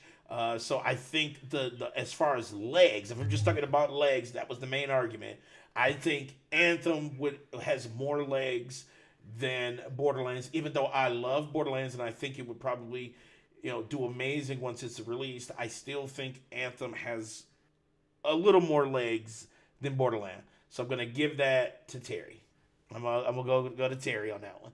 So there we go. So Terry kind of won, but I think it's just because of the argument and the type of games. I think Terry just wins by default because just the type of game, it just has more legs. It's a games of service, so it's constant.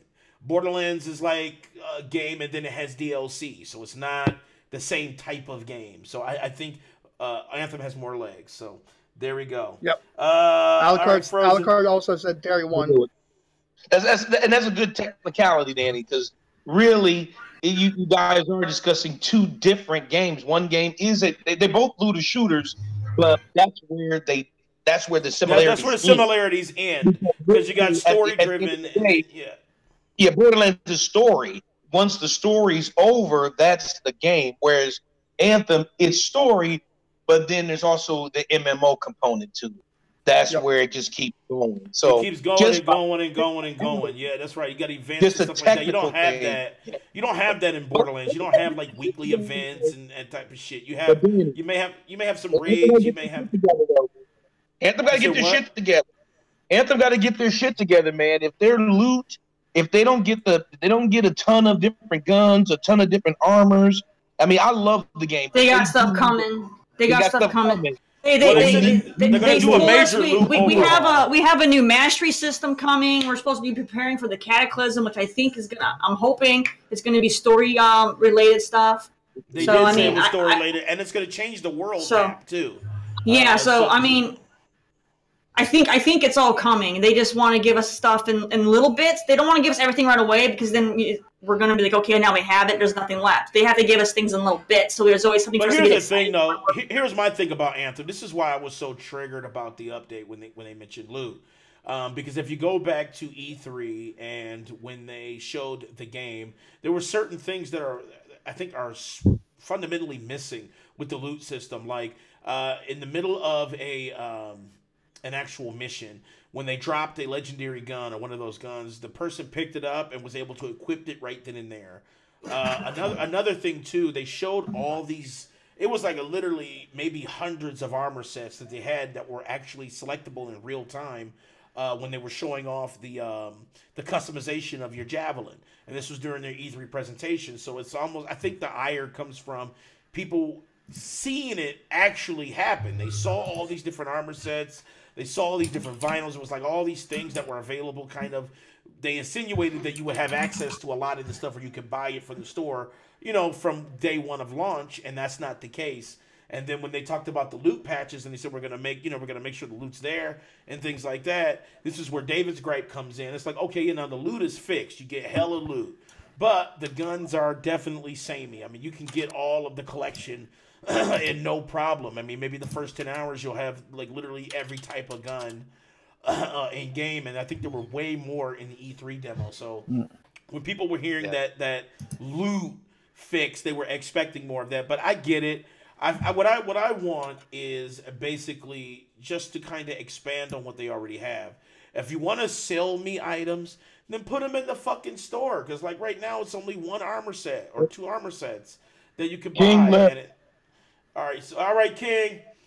So it's just, I just wish there was a little more that I could buy. I mean, you don't have to have it drop out of a chest, but I would spend the money that I earned in game on fucking armor sets if they got armor set pieces. I would like to mix it up a little bit, but that's my personal gripe. But I agree with Terry as far as that argument. I think that's why King left, because he was moist. He said his dinner arrived. Okay, well, dinner right. Yeah, you gotta eat. So hoes gotta eat. He's moist too, because he went completely silent for a while there. So he's shit, dinner? I'm out. But yeah, I agree with Terry on that, because our main argument was longevity, and if that's the argument between Borderlands and Anthem, I think Anthem just the nature of the game would beat longevity. Okay, all right. So that is our show. Thank you guys for watching. I want to shout out everybody in chat, but it was just so many motherfuckers in chat. It was like Lamont, Frozen, John. Shit, I had closed out of the app, so I'm losing. I don't even know who was on there. You had Colleen, Lamont, Anthony. Austin was there for a question. Rabbit. Who else? Xenomeg. There were some people that were watching from Nick's posse. BitCloud. BitCloud's a friend of mine. Yeah, BitCloud is Bacon. And Short. I think that's everyone. Short. Okay, all right. So shouts out to chat. Thank you guys for watching. Once again, shouts out to Nick Apostolides. You can find his information below. I'm so glad that he blessed us with his presence. I so appreciate it. It was a great show. It was a great show. We'll have him back on sometime in June, because I swear to God, I want to. Maybe your nose will calm down. Yes, it will now, because they will have. But we'll have him again in June, and we'll ask, because I want to hear that story of him actually playing it and seeing the fruits of his labor. I would love to hear that story. So we'll have him back on, and we'll also do the Wheel of Misfortune. So look at that in June, and we'll see if he survives that. Because now that he knows the format and what it's about, I think he enjoyed himself, because he stayed longer. He stayed way longer than he originally said. So that says something. So shouts out to Nick Apostolides. Shouts out to Capcom. Shouts out to Resident Evil 2 Remake and those devs. They did a great job on that. Alucard. Alucard, what did he say? Because I know Alucard was some bullshit. Alucard said, "Great show watching King get bodied by Terry." Oh shit! King got bodied by Terry. We got the open challenge to Hip Hop Gamer. There's he done up with her cheese in his motherfucking Just give me my cake. So, yes. Yeah, that is the thing, you know, for the Borderlands thing that Joe brought up that I also agree with is Borderlands, they like to brag that they have a bazillion guns, but they're not special. They're the same guns. They just have one different feature from another gun. They just kind of like mix and match all their components. Together. Yeah, so they're all like so they're not special in any way. They're like, yeah, we have a bazillion guns, but it's really a bazillion remakes of the same gun. You know? Here we got Terry Steady putting fucking great on the... She's just shoveling the shit. She's like, fuck you, King.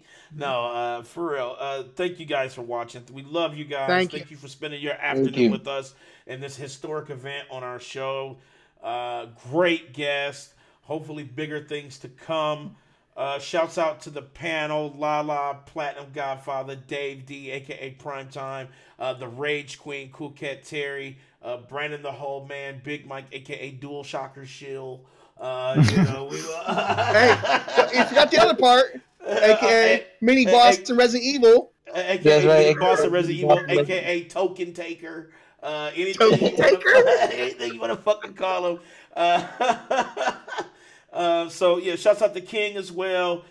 He streams. Everybody here streams, so you can follow all their streaming channels below. And for you to follow the platform, you're already in the right place. You're on youtube.com/platform live. You can follow us on Twitter, Instagram, Facebook, everywhere you can log in. Podbean, even though I'm going to fix the link once we get done.